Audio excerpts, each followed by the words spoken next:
right. Okay. So we live? We're live. Let me All check right. the sound here on here. See if it sounds all right. Let's see. Okay. Once this starts up, it's a little delayed when it's like the live version. We're live Okay. now, but this will start like delayed. Let's see.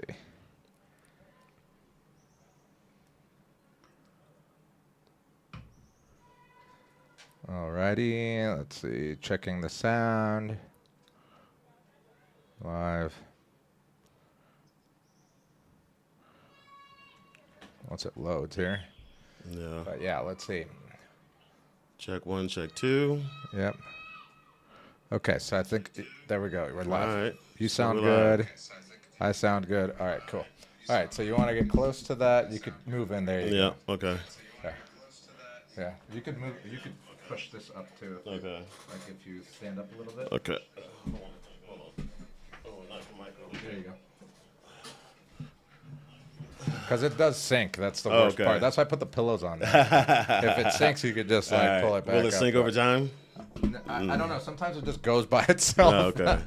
I got to get a new chair. Yeah, it's all good. IKEA is your best friend. Bro. IKEA is the best. All right, guys. What's up, everybody? Andrew here with the Medellin Buzz. It is 6 p.m. on a Friday. It's Good Friday for all of you Catholics and Christians and anybody else that celebrates that. Happy Good Friday. It is April 3rd. And I'm here with my friend Roderick. I think Roderick, we met like a few years ago. Yep. He's definitely one of my best friends here. We hang out a lot, actually. Yeah, we see each other a lot of times. And let us know. Who are you? Well, my name is Rodrick Oliver. I am originally from San Jose, California, the Bay Area. I'm in Medellin now. Met Andrew, I want to say, about almost 2.5, almost 3 years now. Yeah. We've been friends. Me coming back and forth to Medellin you've been really a great help and a good friend. So yeah, really appreciate the friendship. And now look what you're doing. You didn't have this before, so it just seems like he's just blown up. Over time. It's funny because when we met, I was just basically just had started the channel, or I think I had just started the channel. You were doing the master class and you were adding modules to it at the time. So it wasn't even ready yet. Basically. And we weren't even selling real estate then. It was like 3 years ago at least? Yeah, at least 3 or 4 years ago. For sure. Yeah, what's up, everybody? How's it going, Ches? Hope you're having a great day. Squishy Plums, thank you for the $5 donation. Hello. King, how's it going? King says, salute, Andrew. Here in Medellin for a few weeks. Today is the birthday. Today's your birthday? Happy birthday. Happy birthday. Yeah, about to go hit the town a bit. Gonna catch some of the stream first. Nice. What's up, Naz? Naz, I read that you're coming to Medellin. You've got your Airbnb all situated in El Poblado. Nice. Do you passport, dog? What does that mean? I don't know what that means. Is that some new stuff or what? I don't know. I know a passport bro, but what's a passport dog? Is that like even worse than a bro? You're just I give up. I'm just calling myself a dog. Just fully commit to it, huh? Yeah. All right, cool, guys. We're going to interview my friend Roderick here and get to know him a little bit better. Yeah. And if you guys have any questions, we'll answer those as well. King says that he lived in Santa Clarita. Oh, nice. And Cupertino. Oh, I went to Cupertino High School. Okay. Yeah. Okay. Right on. Santa Clara. Oh, Santa Clara. Yeah. So, he's South Bay for sure. South All right, Bay. Right on, King. Nice. Yeah, I lived in San Jose for a couple of years back in like 2004. Yeah. That was a long time ago. It's so different now. It's incredible. San Jose was almost like a little town, basically. Yeah, it was. Then. Now it's insane now. Crazy. Super crazy. Oh, by the way, guys, first time ever, we're drinking Alguila Lights. Is this the first time ever? Yeah, I never drink on stream. Okay. He brought it out. I guess I got you out of your element. Okay. On top of that, we broke this thing out because I've had this since December. Canadian a friend of mine whiskey. brought this from Canada, 12-year-old Canadian whiskey. We're gonna do a shot here live. So you guys can egg us on a Good Friday, huh? It is good. It's a Good Friday. Right on. Ho says, oh wait, it's not Ho, it's Hoffing. Where's that at? Hoffing Plastic Surgery says, I lived in OC and split time between Miami and Puerto Rico. Nice. Oh, what's up, brother? Yeah, we've been talking on Instagram. How's it going? yeah, he's going to be coming down here, and he's looking to start getting into some business or investments down here. Awesome. Very cool. Congratulations. This is good whiskey. Yeah, this shout out to Leaf. Yeah. McTavish, Our neighbors from Canada. Yeah, Appreciate it. Brothers from Canada. Cheers. Cheers. Oh, by the way, these are our. We've been to Carnaval de Barranquilla together. These were the ones that we got over there in Barranquilla. Yeah, awesome. The little cups. Glasses. You're supposed to wear them, but I had to cut them because they're all tied up. And usually guado in them too. Yeah. Cheers. Woo. Yeah, that's sweet. That's sweet. Yeah, maple whiskey. Very good. Very good. Yeah. All right. Well, let's get to it, guys. What's up, Quest? Hope you're having a good day, Quest. How you doing? You're from New York, coming to Medellin the end of May. Nice. Good time to come. Yeah, it is. Aguilite is fire. It is fire. All right, Roderick, for the people that have missed the intro here, can you give us a little brief introduction before we get started with the other questions? Yeah, so I'm Rodrick. I'm 50 years old, originally from San Jose, California, the Bay Area. Moved to Medellin permanently, semi-permanently, but I would say more permanent than not, in January. Been back and forth to Medellin and other cities for the last 2 or 3 years, and really enjoyed my stay here. So making it home was a very easy transition for me. So right, yeah. Let me move this that way. Yeah. Okay, there you go. You could get closer. Okay, cool. Yeah, there you go. Yeah. There you go. Yeah. Okay. Let us know if the sound's all right, guys. All right. So what about? Well, you told us that you're 50 years old. Mm-hmm. What stage of your life were you in when Medellin started to gain your attention? I think I was well into my career at the time. In my mid 40s at the time when Medellin really came on the map for me. After the first trip here, it just felt like an option that was within reach. You know what I mean? Yeah. It was the vibes. Everybody was nice. Everybody was welcoming. It felt safe. It felt like a community. It felt tropical and metropolitan at the same time. So a lot of those things attracted me, especially on the first visit here. It was very remarkable. And everybody says the same thing. Everybody that comes here says, it's something about the city that just charms everyone. You know what I mean? Yeah, it's got like a certain magic to it. Yeah. So around that age, about mid 40s, I realized that things had to change. You know what I mean? I felt the pressure of the U.S. It was feeling a little different in my career. Things weren't as fulfilling as you think they would be. You know what I mean? America and the United States sells you kind of this like American dream, or kind of not fantasy, but you see your parents do it. You see your neighbors do it. You see everybody that are older than you do. Which is like go to college, get a job, get a career. Yes. Hopefully you're with that company for like 40 years. Yes, exactly. And then you get some sort of pension. Yeah, and then by the time you get the money that you deserve for working all those years, you're 65, 67, 70 years old. Can you really enjoy it at the time? And God forbid if you get sick during that time, it's going to be even more... If you didn't take care of yourself the whole time. Yeah, because you're working all the time. You're working, so the odds are against you when it comes to that. Yeah. So Medellin really came into my life at the right time, because I was actually asking a lot of questions about where things were going for me. You know what I mean? Yeah. Yeah. And I think everybody needs to do that. Right. Have that self-reflection. Yeah, I think so too. I think that's one of the biggest draws to Medellin, and for me too, to stay in this city. I've been to most of the major cities in Colombia and Mexico. I've been to Mexico a lot. And, Mexico's awesome. Yeah, and I love Mexico, but it's just something about Medellin for me that has been kind of like keeping me here. Yeah. What were you doing as far as work back then? Well, when I was in the Bay Area, I was working for a tech company, a very big tech company. I spent about almost 10 years there, 8.5, 9 years there. So I was really into the tech scene, which is normal for California, especially the Bay Area. It's just the tech hub of that area. So, or United States, period. So I was doing a lot of work and kind of coming up into the tech world. You know, I got you. So I started in food service, corporate food service, ended up in facilities management, and then ended up in corporate real estate. So I was kind of like a jack of all trades within that career. So I learned a lot. I really did, and I had a really good time. Made really good money. Had a lot of good opportunities. met a lot of cool people, connections, but it wasn't easy. It definitely wasn't easy. It was something that really took a lot of energy, time, and brain power, to be honest, to really survive. Yeah. Tell us about that first trip. When was it when you first got to Medellin? It's funny because on my phone, some of the pictures popped up. You know how you get like the notifications of where you've been on a certain day. And it was 2021 was my first trip here. And I was actually a replacement for my boys' trip. So I had a friend, shout out to Wooski. He had a group coming to Medellin, and one of the guys dropped out. Okay. And so I ended up being the replacement because he already rented the house, and it was right off of Calle Diez. It was right by the park, and it was a ridiculous house too. Nobody should ever live in this house. It had a pool in the middle, and it had 2 jacuzzis on the side.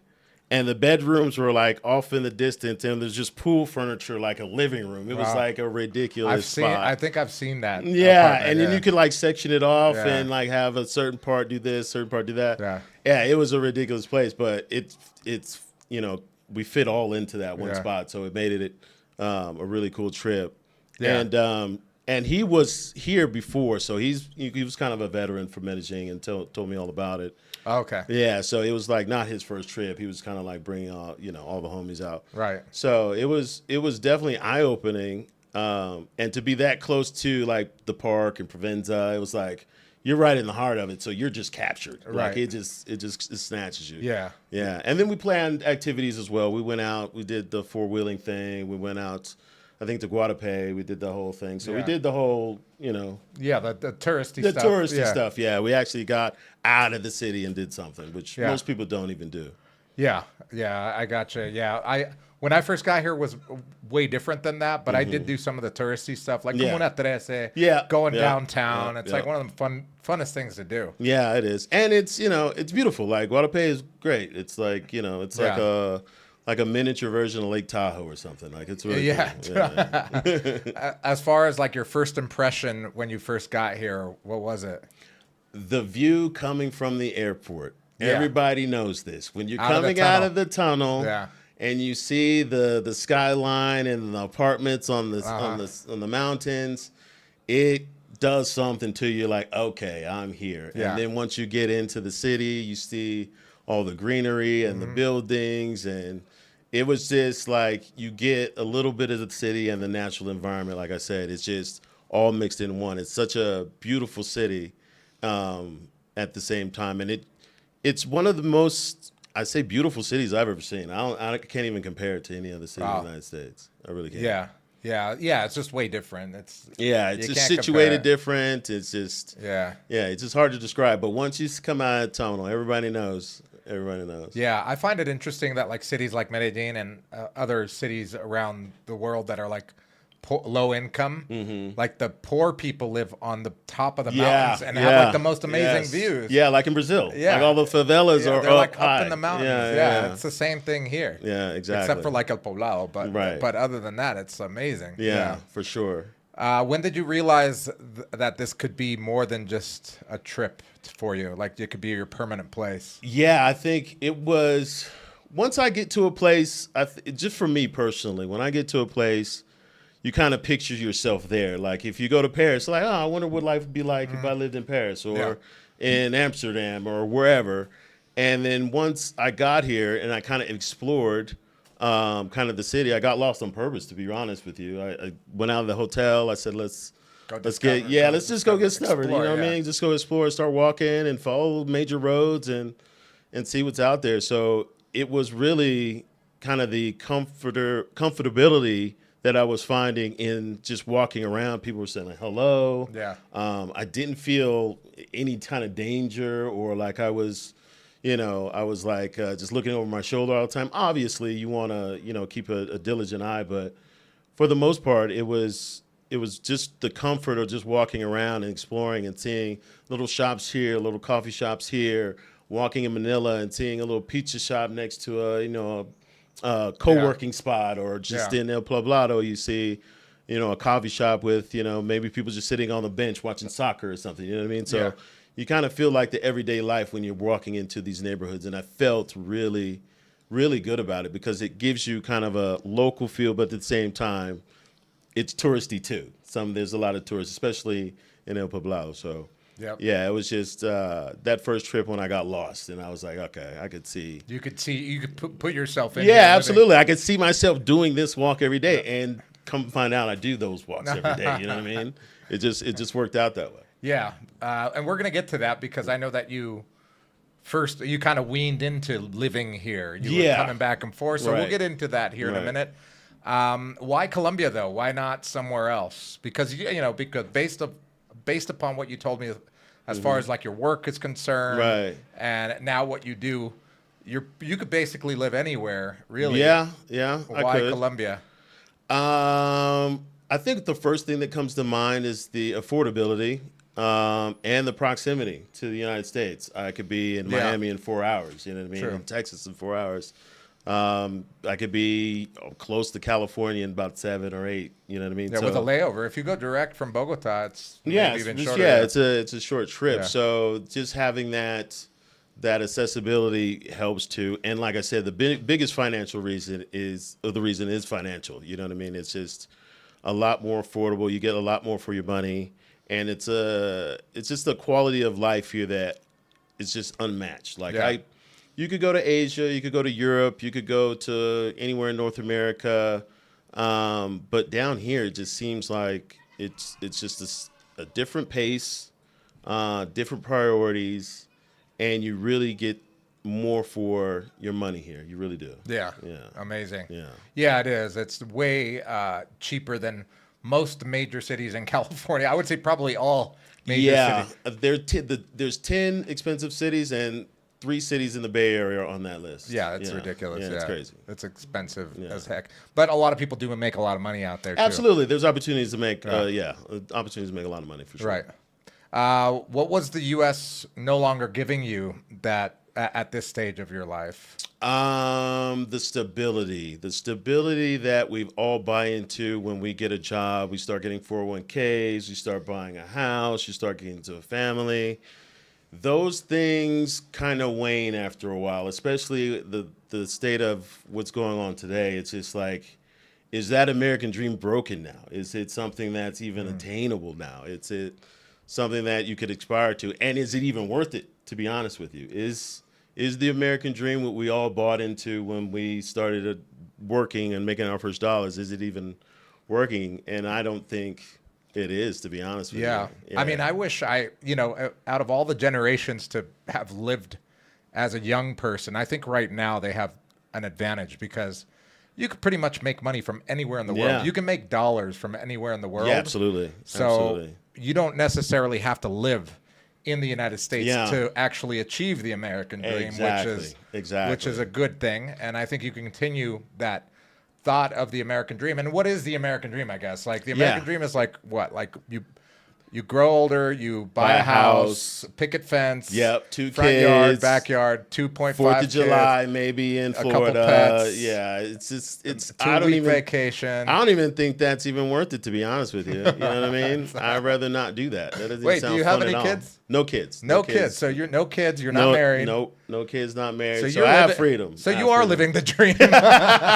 Some people's dream, sure. Yeah, I can say that. I can say that. Dream, I'm living what I dream of. You know what I mean? It's my personal thing. That's the beautiful thing. Is that you're doing what you want to do and you're happy doing it. Exactly. Yeah. And I think the pandemic really kind of ushered that into existence. Like people can make money from other places, and you can make dollars. Especially here, a dollar goes a long way here. Yeah. And other places as well. So once you start making that kind of money from a place that gives you a better quality of life, there's no turning back. You know what I mean? Nobody wants to go back into an office. And I think remote work changed everything. Everything, yeah. I mean, even the visa process here, there's a digital nomad visa that wasn't here before. That didn't exist before, yeah. Yeah, so you have a lot of opportunities to really further your life and your career and launch a business. You can launch a business from anywhere these days. You know what I mean? Especially if you're in the right fields. You could do whatever you want. Right. Yeah, that's true.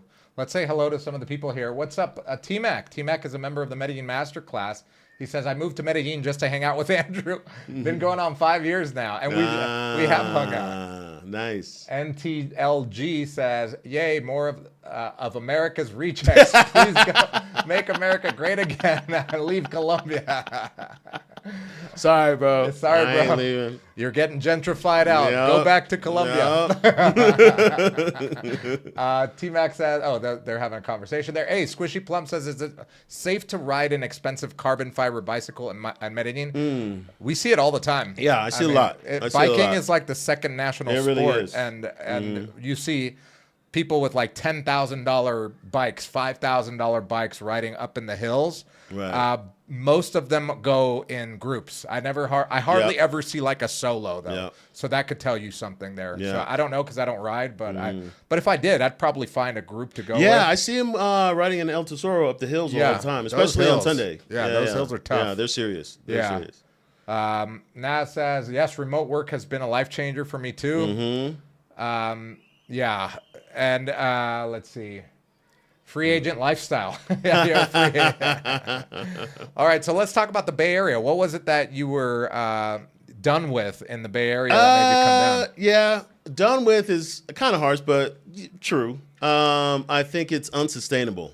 I think if you think about yourself 5 to 10 years from now, what is the Bay Area going to look like, and what is your finances going to look like? What is your earning potential in those 5 to 10 years? Because trust me, ain't nothing coming down as far as like prices. It's going to be expensive. Like I said, it's whatever you think the American dream is hard, very hard to achieve in the Bay Area. And yeah, retirement, trying to retire in the Bay Area, you're going to have 2 incomes for sure. You're going to have, if you have a really good job, you could make it. But like I said, if you get sick or something happens, you have a kid, you know what I mean? Health scares or whatever it may be. It only takes one sickness to get you in medical debt. You know what I mean? True. Yeah. And if you're behind on the 8-ball in California, it's going to be tough. It's a climb, especially with the taxes and everything else. It's just going to be very, very difficult. So that's one of the reasons why the Bay Area, I love it. Bay Area is great. It's one of the greatest cities or areas in the world. Very diverse, very culinary savvy. Some of the greatest views in San Francisco, Oakland, even down to San Jose, Santa Cruz, Monterey. Like all those places have really, really good cultures down there, but it's just you're paying the price for it. Right. You really are paying the price. Yeah, that's true. Yeah. Did you feel like you were moving towards something here or like escaping something there? That's a great question. When you prepped me for this question, this was a good one. I think it was a little bit of both. I think I was trying to escape the rat race of it, and then also creating another stream of income, especially when I bought the property here, which we'll get into later. Yeah. Once I started thinking of, okay, can this be an opportunity for me, for one, financial reasons, and 2, can it be an escape route for me or an option for me outside of the United States? Yeah. Because I've always traveled. I've always went to other countries, and I've had the luxury of traveling for the last 20 years and seen a lot around the world. And I think you have to have an option, especially if you know where you want to go and where you want to be in life and what you want your life to look like. You got to have options. Because if you're just stuck in one box, you're just going to have to fit in that box. And by the time you get 40, 50, 60 years old, it's going to be very, very hard to change. Yeah. So I kind of built that escape route for myself and also another stream of income just in case, you know what I mean? Right. And it's always good to have something else besides your job because you just never know. Yeah. You know what I mean? Yeah, absolutely. I absolutely agree with that. JB asks, what kind of visa did you get down here? Investor visa. The investor visa after your purchase? After my purchase. I kind of drug my feet on it a little bit. So now there's an FBI check that goes with it. Back then, and it wasn't a requirement, but now you get fingerprint, which is easy. It just takes a little bit longer, maybe a couple weeks longer. Yeah. But yeah, investor visa was the way to go for me. I mean, it made sense. It's no other really way for me to do it besides that. Yeah. Let's talk about the property purchase. What made you decide to buy instead of just rent out here? Ownership is everything. I mean, you can't control your future if you don't own your finance. You don't have control of your finances. You know what I mean? So I thought about renting, but ownership has always been strong. You know what I mean? In my belief, like you're not going to have financial freedom if you don't own, and especially you have the opportunity and the cash. That comes down to it. If you have the cash to buy something and own it, and it's yours, it's the best thing, especially real estate. Everybody knows real estate is the best way to go. Yeah, it's at least you park your money and you'll make some money regardless on the appreciation. Exactly. You don't have to worry about rent anymore. Yeah. You just have to pay the utilities, and you can focus on building other stuff if you want. Exactly. Yeah. Exactly. And Medellin gives you that kind of opportunity where your money goes a lot further down here, because the Bay Area is very expensive. I could spend $500,000 in the Bay Area and get 1,000 square feet. Yeah. Or I could spend it here and get a mansion. Yeah, exactly. So it's like, what do you want to do? You know what I mean? So and the growth in Medellin also. And that was another thing that kind of attracted me here too, was the growth and the popularity of it. Yeah. AB, thank you so much for the $5 donation. He says, I would love to cycle in California for the rest of my life, but I hate the idea of chasing the high cost of living. Mm-hmm. You're probably moving to Bogota instead. Yeah, Bogota is a beautiful city. Yeah. Have you been to Bogota? Yes, I have. Yeah, it's a great city. Bogota. It's a city too. If Medellin didn't exist, I would probably live in Bogota. Well, I'd probably live in Cali. Okay. If Cali didn't exist, I would probably live in Bogota. Yeah. The only thing that kind of like shoos me away from Bogota is the weather. Yes, because it is rainy and cold, yeah. and it's not even that cold. Like not really. Like during the day, I'm like in a t-shirt, right. But at night it'll get a little cooler, you so need like a light jacket or a sure. sweater. Yeah, and long sleeves. Yeah, and you've got your umbrella, which is cool. Like I love that when I visit because it's such a change from here. Right. But when I lived there for 6 months, I was tired of it. I was like, I don't want this anymore. For sure. Yeah. And when it's rainy and cloudy and cold, it does affect your mood. Yeah, it definitely affects your mood. Yeah. Like here in Medellin, it's sunny, 70 degrees most of the time. Your mood changes when you see the sun come out. You know what I mean? Yeah, so it's true. Yeah, it affects you more people than others for sure. Yeah. Let me ask you this: so you bought your apartment before I even started selling real estate out here. So I didn't help you with your purchase. You did not. You did help me though. We talked about it. Yeah, we talked about it. Yeah, we did. Tell me what the process was like for you. The process was. It was about, I want to say about a year-long process. Because like I said, it was about 3 years ago. And this was before kind of the boom where you could kind of find a lot more people selling real estate now than back then. Mm-hmm. Obviously, you weren't doing it, but you did help me with the consultation. I remember, us chatting about it. The process was, I had to do a lot of data collecting at first. So I had to do a lot of just like where neighborhoods were, the price comparisons, because a lot of times Americans don't know pesos. We don't know the exchange rate. We don't know the equivalent to $250,000. Is this the right price? You don't know if this is going to be, worth the purchase. You don't know if you're going to get ripped off during the exchange, and where do I put my money? So it was a lot of the getting the steps and how does it work. And luckily for me, I was following a lot of people on YouTube that actually went through the process. There was a Wandering Investor I watched a lot. There was Nomad Capitalist. There was Zoe International was another guy I was watching. One of the first ones I watched was Life of David. I don't know if he's still I know doing David. He's been on kind of a hiatus, but I just met up with him recently. Yeah. He had a really cool channel, and he was kind of exposing kind of the real. So most of these things that I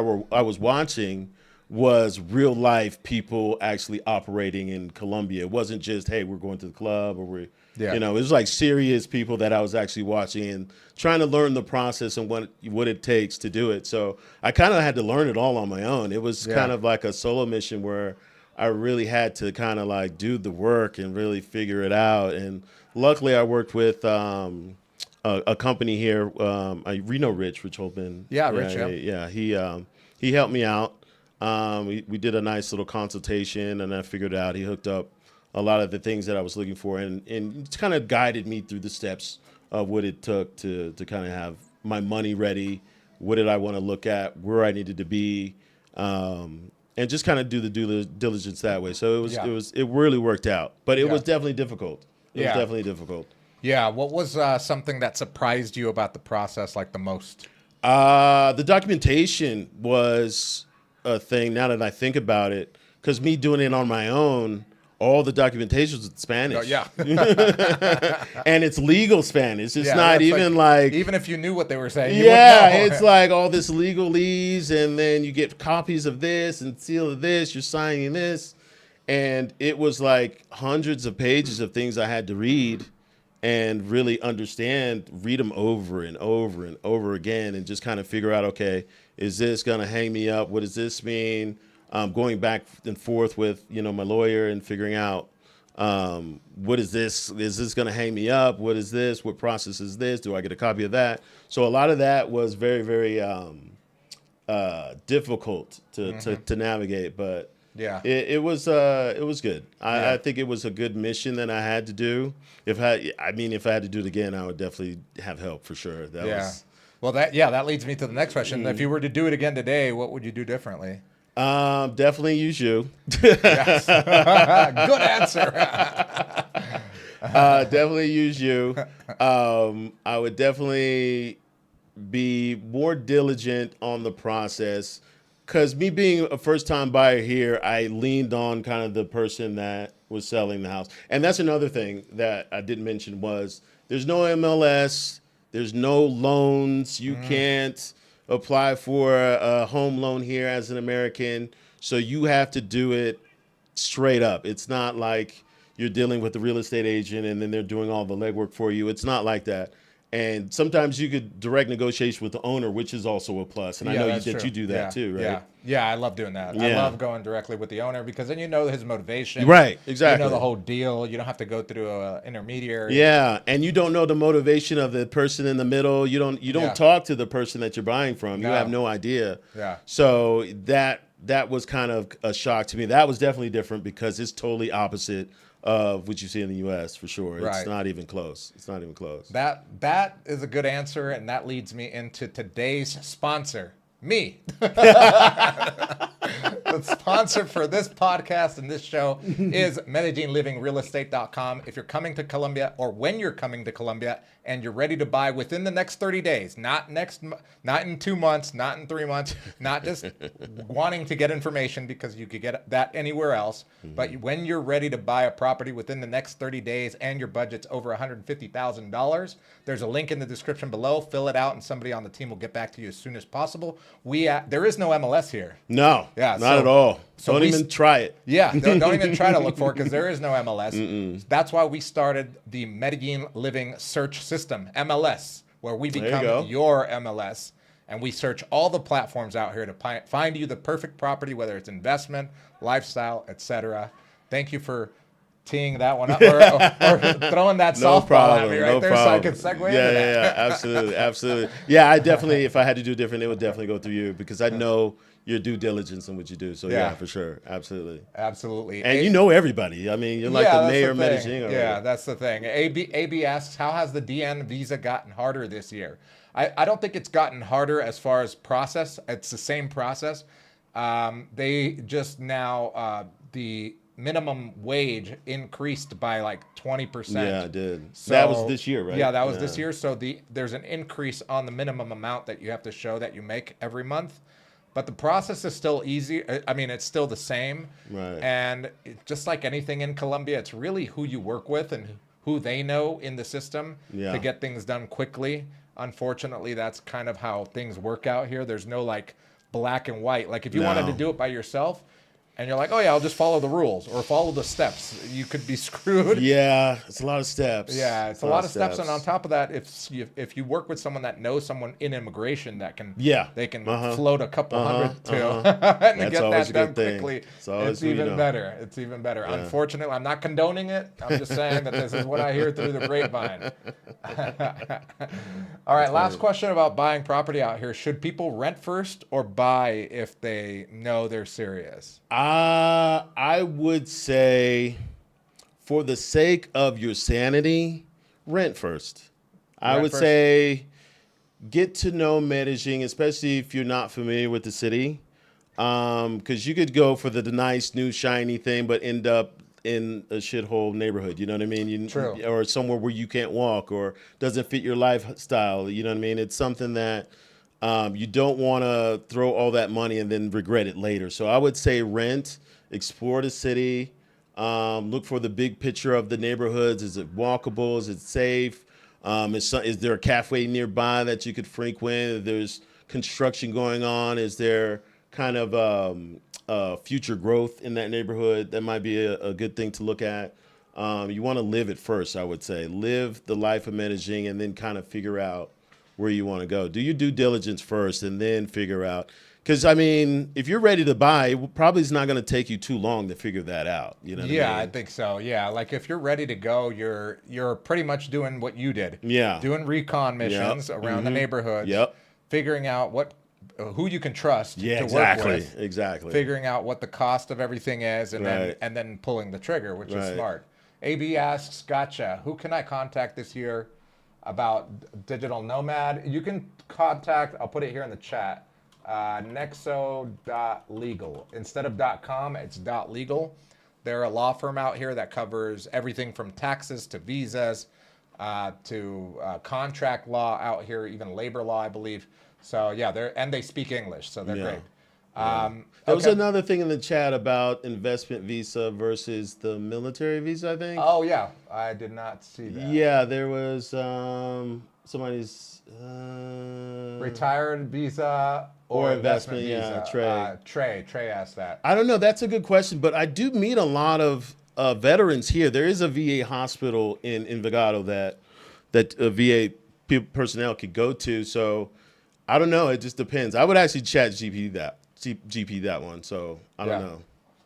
Yeah. Also, AB, in regards to the digital nomad visa, it might be even easier doing it from your country if you're in the United States than coming down here and getting it down here. Yes. I've heard that some people that do it from the United States, instead of getting 1 year, they get 2 years, and the process is, I guess, the approval rate is higher than getting it done here. But I don't know. It's something that you can consult out there with maybe an attorney or even the consulate. Colombian consulate I was about to say that if you live in a city where there's a Colombian consulate, that'll definitely help. Luckily, I was in San Francisco, and it kind of helped me having something close. Right. Yeah. Okay, so now let's switch kind of gears into like cost of living. Oh, wow. Okay. I think we touched on it a little bit, but yeah, let's dig a little deeper into it. Yeah, compared to California, what changed the most financially? I mean, everything. Everything changed. The aspect of life was a lot higher than, it really was here. Monthly spend versus Medellin spend it's night and day. There's just no question about it. And I think that's what attracts a lot of people here is just like Uber Eats order or a DoorDash order in California, a pizza would be like $45 with taxes, fees, and tip. Yeah. And in here, you get a pizza for like $10, $15, and it gets to your house faster than that. $45 would be like for my whole family. That's what I'm saying. And that's just for me. Yeah. Just imagine ordering for a family. Yeah. Just those little things, it just feels like you're getting ripped off, to be honest with you. I mean, you go to any other place and it's not that expensive. So California, especially if you're a high earner, let's just say you have stock options and you exercise those stock options and you have capital gains tax right off the bat, you know what I mean? So it just makes more sense to kind of cut those leashes financially if you can from California because it's expensive. California, New York, luckily Miami doesn't have state tax. If it did, it would sink for sure. Yeah. But yeah, it's you're paying for the convenience of being on the West Coast for sure. Gotcha, yeah. Those coastal cities are gonna cost you no matter where you are. Yeah, absolutely. Yeah, so yeah, especially after the pandemic and what we're going through right now, it's just gallons of gas is expensive. You go to Costco, it's expensive. You go to what's the other? I forgot. What's the store? It's like Corulla here, but Bonds. Vons, Vons, and there's another one. Safeway? Safeway's a good one. Yeah. I know. No, Whole Foods. Oh, Whole Foods. Oh, Whole Foods. That's like the biggest gimmick ever, man. they charge Whole up the Foods wazoo for like crazy. The basic shit. Whole paycheck is crazy. Yeah. it's really not going to get any cheaper, to be honest with you. Albertsons, I haven't heard Albertsons, yep. Albertsons, Irwan in LA is super back. expensive. Yeah. Yeah, Albertsons. Yeah, shout out to Albertsons. I haven't heard that one in a long time. Shout out to Albert and Sons. Yeah, Sprouts. Trader Joe's yeah. Trader Joe's is economical, but everything's small. Everything's in like a 2-serving package, so you got to buy a lot of it. Yeah, a whole paycheck. Yeah. You want another beer? Yeah, let's get another one. All right, I'll go grab it. Okay. Actually, it might be easier for you to grab it. Okay. Yeah, I'm closer. Yeah. All right. I'll also put this chair up here. I guess that's the highest it goes. I really need to get a new chair for my guests, guys. I'm not used to having guests, though. Now I'm having guests like every time, so I definitely need to get rid of it. I've had this chair probably for 10 years, by the way. Really? Yeah. Here, come on, man. You could push it up, okay. I think. Go up. Up. There you go. Now you're at the I'm highest. Same level as you? Yeah, we're good. We're good. Cheers. Okay, yeah, cheers. Guys, let us know if you're having a beer out there. Yeah. Cheers. It's Friday. It's Friday. It's Good Friday. Absolutely. Maybe go watch a basketball game after this. Sure. Yeah. The Lakers played last night. Oh my God. Well, Luka got hurt. By the way, we would be the best of friends. Unfortunately, he's a Warriors fan. Unfortunately. Fortunately, they're not doing so well, so I don't have to hear it. Yeah, that's true. That's true. It was like 2 or 3 years ago. Then we'd be at odds. But yeah, we were supposed to go to see the game last night, but it started later than we thought. Yeah, it started. I thought it was at 6:30, but it was 8:30. Yeah, so I'm just gonna stay home and edit. Yeah, for sure. Yeah. All right. Let's say hi to some people. Hey, Derwin, sure. What's up, Derwin? I'm here now. He says in the comments. Now it says, LOL. Have your guests sitting in Estrata 1 and you're sitting in Estrata 6. That's true. Hey, you're learning. Yeah, that's a good one. Good joke. That's a good inside Medellin joke. Yeah. He's got the money for Estrata 1 too. I don't understand this. Yeah, I don't understand this. Let's go. That's true. I need to upgrade. It's like, you know, like these lives, I usually like don't think about the live until you come on. Like, I sent you the questions today. He sent me 100 questions today. But I do that on purpose because I don't want people to like overthink. That's true. Like I want it almost to be fresh. Yeah. Actually, he's the only guest that I've ever had, even from when we used to do the Colombia podcast 5 years ago, that actually read the question and wrote notes. That's unbelievable. That's unbelievable. I can't believe that. Yeah, it is. And how many guests have you had? Since the Colombia podcast. On this podcast show, I think maybe 4 or 5. Really? The okay. Colombia podcast, we had like 30 you had a lot. or whatever, yeah. Okay, yeah. Shout out to Franco, a.k.a. Lil Andrew, for putting me on this show. That was actually his idea to get me on this show. Yeah, my brother. So I was talking to my brother earlier last week, and he was saying, and I was like, man, I need to get another guest. Yeah. Like, who should I reach out to? I'm like thinking like wild ideas. Yeah. And he's like, why don't you interview Roderick? I'm like, Roderick. I'm like, and we see each other every day. Like, just about every day. That's why I shouldn't interview you, because I know everything. Yeah, we see each other. We run into each other on the street. I see it. Go to the gym. I see him at the gym. Yeah, it's funny. Yeah. Shout out to you. Yeah, as someone who frequents Medellin, says Jamie. What's up, Jamie? Can you talk about what your life looks like once you move there and what your lifestyle looks like on a daily basis? That's a good, yes, that is a great question, and you definitely sent that one over. That is a good question. I think if you're not a person of discipline, your day is going to look a lot different than a person that's undisciplined. You know what I mean? You have to have some kind of plan that you do on a daily basis of routine. You're definitely going to have to live like you live here. You can't live here like you're on vacation. It's just not going to work. So you got to have, if you go to the gym, go to the gym. If you would take Spanish lessons like I do in the evenings, I make sure that I go to everyday Spanish lessons. I have a block of study time. I do a block of journaling. I do definitely self-care on certain days, like, hey, I'm going to get a massage, or I'm going to do this, or I'm going to work out of this location for the day, and just have kind of a routine on a daily basis. And sometimes, I'll be honest with you, it will get a little lonely sometimes. You won't have that kind of community every day. Like, I don't see you every day, but we could, we're just a phone call away. But sometimes you're busy, I'm busy. you're going to have some of that alone time, and you really have to be okay with that. I'm sitting in this chair right now. You can lift it again. Yeah, it's okay. Don't worry. Oh, there we go. Yeah. I stopped at one chair. But yeah, on an everyday basis, you really have to have that routine, and that's very important if you want to survive long term here. So if you're a person that has, a good routine at home, try to bring those good habits here. You know what I mean? It makes a world of a difference, because you will have some days where it's just like, okay, I'm not really talking to, my community. I really have to focus, or I'm just exploring. Sometimes I'll be in Envigado, or I'll be, somewhere near Laureles, you know what I mean? So you're going to have those days where you're going to have maybe some alone time, a lot more alone time probably than in the United States, if you're just kind of starting out here in Medellin. Yeah, because you're basically starting out right now again, because you've been coming back and forth. You weren't staying for a long time. You were renting out your apartment while you were not here, which was great. You were living in the Bay Area, but now you've moved here full time. So now you're basically, okay, now I'm making friends, getting your community together. And it was really me meeting you and some of the other people when I first started data collecting when I wanted to move here.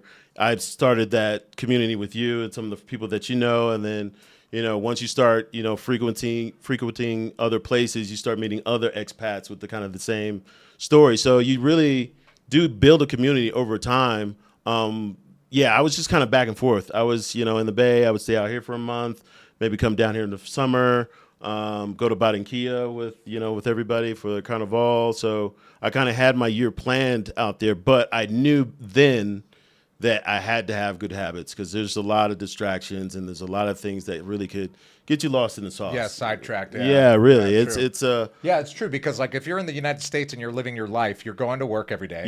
So you're 8 to 10 hours, you've got busy. Yeah, and the rest of those hours you're doing your extracurricular things, or maybe a side hustle, or maybe sports, gym, cooking, shopping, dating, etc., family. But then when you get here and you're no longer working, now you've got it's a whole different 12 pace. plus hours with yourself. And if you've never been with yourself, it's hard to deal with for some people. It could be difficult for a lot of people. It could be something that they don't know how to do, and they just start drinking. They start getting hookers. Bringing girls over, getting into drugs. Right. They started latching on to the wrong type of people, because most people that don't work in Colombia are not the people that you want to hang out, especially street people or somebody that's not a professional. The people that do have a lot of time on their hands. People who have a lot of time on their hands, if they're not professional, it's gonna be a detriment. You know what I mean?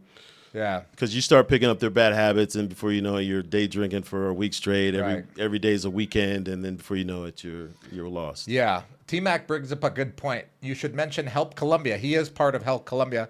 It's a nonprofit organization that we started years ago, during the pandemic, actually. And we teach English to kids in a poor neighborhood called Moravia. For those of you that want to join or be a volunteer on Saturdays, you're not a teacher. You just help the teacher, because there is an actual certified teacher there. She's amazing. Alejandra, shout out to her. But you help her, do any tasks that she asks you to do, etc. And the kids are wonderful. And if you either want to donate or you want to volunteer, you can message me directly at medellinbuzzandrew@gmail.com. There's also a link in the description to Help Colombia.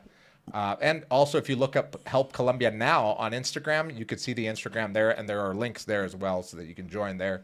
But good point. Thank you, T-Mac, for bringing that up. I know you've been heavily involved with Help Colombia, and we really appreciate it. Yeah, that's awesome. Giving back to the community is very that's a good way to build your community. Absolutely. And you go see what Colombians actually are living like. Yeah, you know the poor. Like we're talking about Moravia. Poor I've been Colombians. in Moravia. Yeah, I've seen what it looks like over there. And those kids, smart. They're smart kids, and they need opportunities too. You know what I mean? Yeah. What about the cost? Okay, we were talking about cost of living. What costs less in Colombia that's notably different than in the United States? Food. Number one, the food costs a lot less. And you mean at the grocery store? Yeah, at the grocery store. I like to cook. I have a culinary degree and background, so I do like to cook. Well, okay. So you get better quality food, more natural ingredients for a lot cheaper.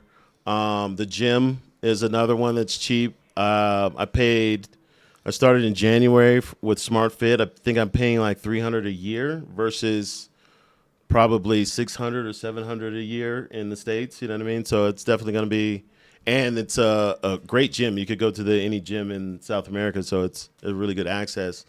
Internet is very cheap here, $300 a year for internet for me. Basic utilities and necessities are a lot cheaper here.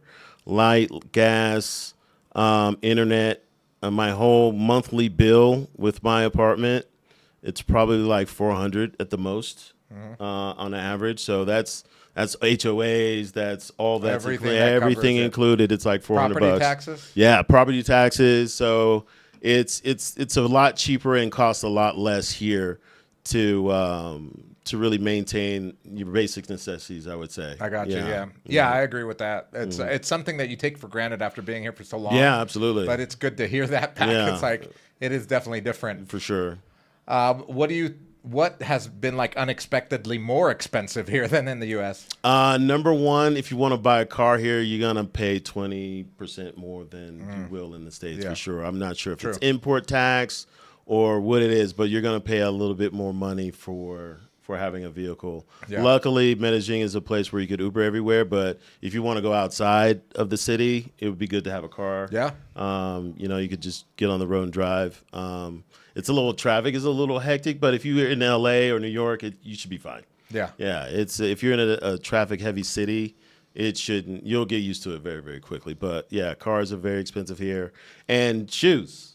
Shoes are expensive here. Yeah. Yes, real like the originals. Shoes. The originals. Yeah. Real shoes like are you could go expensive. downtown and get the knockoffs. That looks amazing. Actually. Yeah, absolutely. They're like comparison side by side. You would never tell the difference. But if you want like real Nikes, real like Air Maxes, or some kind of exclusive Jordans, you're gonna pay for it, and you might not get the accessibility or the variety of shoes here that you might have in the United States. I know soccer's a big thing here, so Adidas is a big brand here. I'm not really Adidas wearer, but you know what I mean. It's a definitely shift from Nike Town. Is there a Nike Town here? No, right? There are Nike stores though. Yeah, but not Nike Town. Yeah, I've never seen. Yeah, I've seen bigger Adidas stores or Under Armour or something like that. So the brands are definitely going to be different, and if you want a real shoe, you're going to pay a little bit more for that too, which I didn't think would be as much, but it is. Yeah, so basically anything like name brand that's imported here, including food. Yeah, like name brand stuff. I could imagine stuff that's like not native to Colombia. Yeah, if you want to come here and not live, and you want to live like your American lifestyle with your American brands, you're going to pay for it. It's actually going to be more expensive here. Yeah. Amazon is expensive. Amazon's expensive because of the import tax, their shipping fee, etc. Yeah. Rami Travels brings up that point, which I just answered, or I just rebutted, I guess. Grocery in Medellin is way more expensive than my country, Germany. For example, local yogurt, 1 kilogram costs 45,000 pesos, while in Germany, €2. Yeah.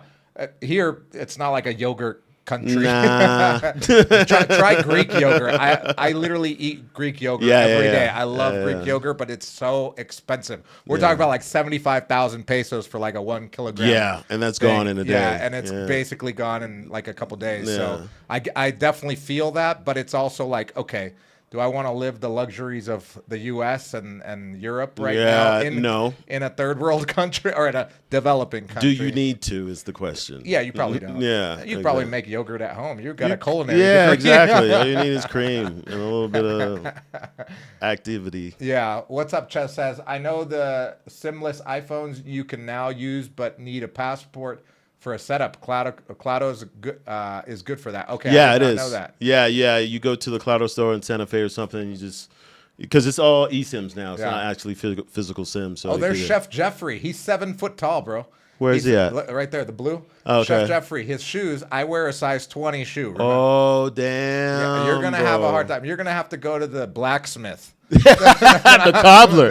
Yeah, you're gonna have to go to a cobbler and get your shoes made. 20 shoe, bro. Size 20 shoe. That's insane, my guy. Yeah, that's a lot. Yeah, you're not gonna find that here, but you'll just Amazon them. You'll pay the extra fee. Yeah. I'm a size 13. It's hard. Yeah, any clothes if you're 7 feet tall is gonna be tough. Yeah. It's gonna be tough. Everybody's kind of like European size here. Yeah. What does semi-retirement look like for you in Medellin? Semi-retirement looks like I say semi-retirement because I never know. I might jump back into something that interests me, but at this point, I'm really interested in working for myself.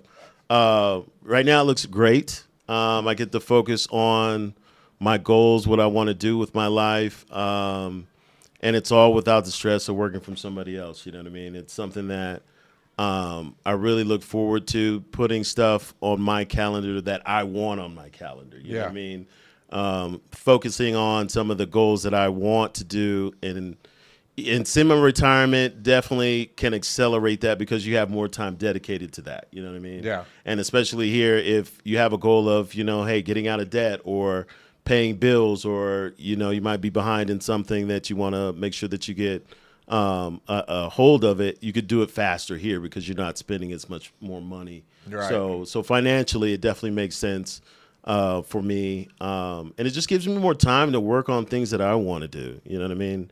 I do a little trading in the markets in the morning too as well. So that takes a lot of brain power and energy and focus. So to learn that, which I've been doing for the last 2 years, it really is a big difference when I could have that alone time and not worried about my phone going off every 5 seconds when somebody's calling me or need an answer for this or, you know what I mean, or a meeting or that.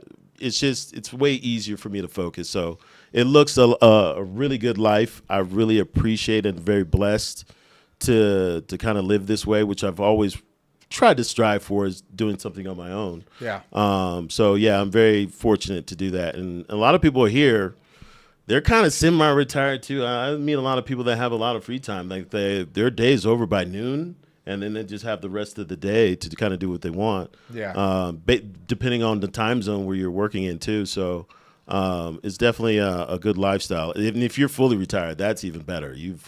If you have a pension or any kind of income coming in while you're still retired, yeah, you could do whatever you want. You could travel. It's a lot cheaper to travel. Get a flight from here to Panama, Brazil. You want to go to Argentina. You want to go to Lima, Peru. It's a lot cheaper as far as flights when it comes to like traveling intercontinental for sure. Absolutely. Mm-hmm. Yeah. Let's see. What's up, Chris? Chris, I want to see Chef traveling to Japan. Yeah, Chef with a 7-foot chef. No way. Yeah, that's a Japanese microbar is your worst nightmare. You would never fit in those places. Rami asks, Andrew, may I ask how much is your monthly expense in Medellin? For me personally, it's about $2,000 a month, but with my kid and Manuela, it's about $4,000 a month. You have a lot of responsibilities, so yours gonna be a little bit. Yeah. And $4,000 a month is like on a month that we had like expenses and stuff. It's probably gonna go up once the kid goes to school, sure, etc. As he gets older, gets into sports and everything. Yeah. All of extra. Luckily, that's what we work for, right? Yeah, exactly. That's why we create the things that we want to. I never worry about money. Yeah. How is he surviving on $2,000 a month? Kama asks. Who is? You can. Oh, how is it? Maybe. Yeah. How is it surviving? Yeah. You definitely $2,000 a month is, especially if you own a property or you own something here. Oh yeah. If you're not paying rent, 2,000 is easy. Yeah, especially you could definitely survive. Yeah. And if you don't have a lifestyle where you're just going out all the time, if you're kind of somebody that's just kind of low key, 2,000 is more than enough. But even if you're renting, you could probably rent not in El Poblado, or at least in the tourist area of El Poblado. Yeah. But in lower income neighborhoods or further away from like where the very highly desired neighborhoods are, which are still safe and nice neighborhoods. You could definitely find a cheaper rent. But yeah, like for example, this apartment that I live in is 3-bedroom. 2 baths, two full baths. Great view. It's got basketball court, soccer court, kids great playground, a pool, very quiet. It's got a gym and a sauna down there. Yeah, it's a great neighborhood. I pay $850 a month for this. But you have to go through the local route, and you can't, and it's unfurnished, so you got to furnish it. There are more expensive there, but still a deal. Yeah, it's still awesome. Show me anything in the United States for $800. Well, at least not in the Bay Area. Not even in Texas. Not even you're living in an outhouse.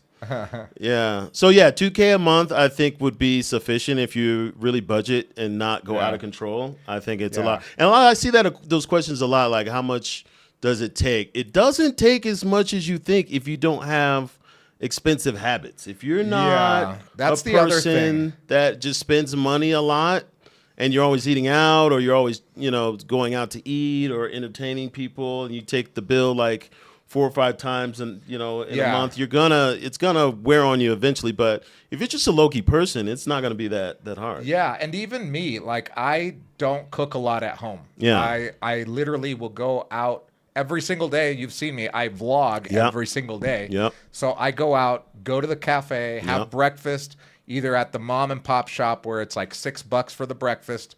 If I don't eat breakfast at the mom and pop place, I'll eat at the hija mia, which is more expensive, but still cheap. But but I offset it by going to lunch at the local mom and pop, which is $6. Menú del día. So like I have a budget every day for lunch and breakfast, and then dinner I do here. I usually actually skip dinner. I'll do like a protein shake. Same. I do like a protein shake because I'm not like an intermittent faster, I just don't eat much at at night. all. Yeah. Same. That's the Greek yogurt comes in. There For the you go. protein shake, fruits at home, and then I go to bed, and I do that every single day. Right. If it weren't for this podcast, I wouldn't know that today is Friday because my routine's the same. Same. Same. Yeah, the days kind of mesh together sometimes. It's all the same for I me. thought it was Saturday today, to be honest with you. Yeah, it kind of feels like a Saturday. It kind of does feel like a Saturday. Yeah. But like you said, if you budget yourself going to the local mom and pop spot, that's the full meal, like a salad, soup, juice,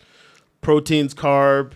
It's gonna cost you like $7-8, and it's a really high quality. $7-8 is like the high end. Yeah, that's what I'm saying. And where you live? Where I live, it's more like $7-8. Over here, down here, it's $6. Yeah, see, so it's. Oh, and I've got a friend. I used to call him my cheap friend, but now I call him my smart friend.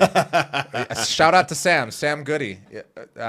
He's got money, but he knows every day of the week what restaurant has a deal. Oh, really? So, for example, he's like, Mondays we could go here because they do 2 for 1. He is a smart we friend. go Tuesday, we go over here because they do this, that, and the other. So now I know in my neighborhoods what days to go for the deal. Where if I'm like, for example, hitting the gym hard, I'm gonna get the double. Exactly. And they're full meals. Like they're not skimping on the portions here at all. That's what I love about Colombian food, even though it's not like culinary 5-star shit with like it's a limited. bunch of spices. It's limited, yeah. But it hits all the major food groups in lunch, and that's for sure. You are definitely satiated. Not a problem. Yeah, that's true. Yeah. Let's see. Anybody else? Remy says it's great to have a budget. Otherwise, money flies. It does. Agree. It does. It's death by 1,000 cuts if you're spending too much every day. You definitely got to keep a budget for sure because you don't keep track of it if you're spending $5-6 here, $10 there, $3 there. So it definitely adds up. Before I had Lorenzo, I actually had a bar budget. I bet you did. I bet you did. I always had a bottle at the bar. You did? I could contest to that. I always had a bottle. Now I don't. Now we're drinking Aquila Lights. You got a bottle. Well, I got a bottle for free. I got that for free, but I still got my bottle. I used to go to the bar at least once on the weekend, and I would have a bottle there that would sit there. Yeah, it's actually a good idea because you would come back and finish it. Yeah, my bottle will last sometimes a whole month. Yeah, because I would just come only once a week, and they would still have it. Just have a couple shots with soda water, and you're good. Yeah. But I had a bar budget, but I think budgeting is like super important, especially in a place like this where you see it like, my dollar just went 4 times higher in purchasing power. Right. So then you lose track. You're spending twice as much. And then you're just spending and spending. And then all of a sudden you're like, how did I spend $5,000 in a month? Exactly. Some people ask, some locals will ask, like, I wouldn't even know how to spend $5,000. Well, let me hang out with me on a weekend. For sure. But it's true. Let's see. Anybody else with questions here? T-Mac says, I have a kid and I don't drink. My dates are Rappy and Netflix. Nice. I spend extra when I take the family vacation. T-Mac, that's a good idea. That's a good thing. Absolutely. Not drinking is very self-conscious and money conscious for sure. So that's good. And kids will do that to you too. Yeah, absolutely. When are you going to have a kid? Oh, come on, man. We've had this conversation. Yeah, we had this conversation so many times. And I met you when you didn't have a kid, and I remember you told me, and I was like, "What?" Yeah, that was a shock. But I don't know. If I haven't had him by now, it's probably not gonna happen. You can always adopt. I know I could, or I probably could have. You never know. Al Pacino had one at 70. These old guys are getting them. Get him young and Pacino, come on, you can't compare yourself to Al Pacino. But he's 70-something, you know what I mean? Like 80. I know. He just had a kid. That's crazy. That's crazy. Amazing. AB, thanks a lot for the $2 dono. I'll give you a little heart and thumbs up there. He says, what were your favorite places in Bogota? Chico. It's like Chico, Chico. That's my favorite neighborhood. Yeah, there's it's a great neighborhood. Chico, and then Chico Bajo, but by Park 93, there's a bunch of restaurants, a bunch of super cafes. Super it's nice. like the El Poblado of Bogota. Absolutely. The cool thing about Bogota is that it's so big that there are many El Poblados. Yes, absolutely. So you got 10 million people there, but that neighborhood particularly, I told my brother, if I lived in Bogota, this is where I would live. And it was cheaper. Like, you could find a $600 apartment. Really? Like this. There's a lot of for rent signs, too, when I was there. It's just so big. Yeah. I saw a lot of for rent. There's so much space, I guess. Yeah. Excuse me. This beer's getting to me. Yeah. All right, cool. So, let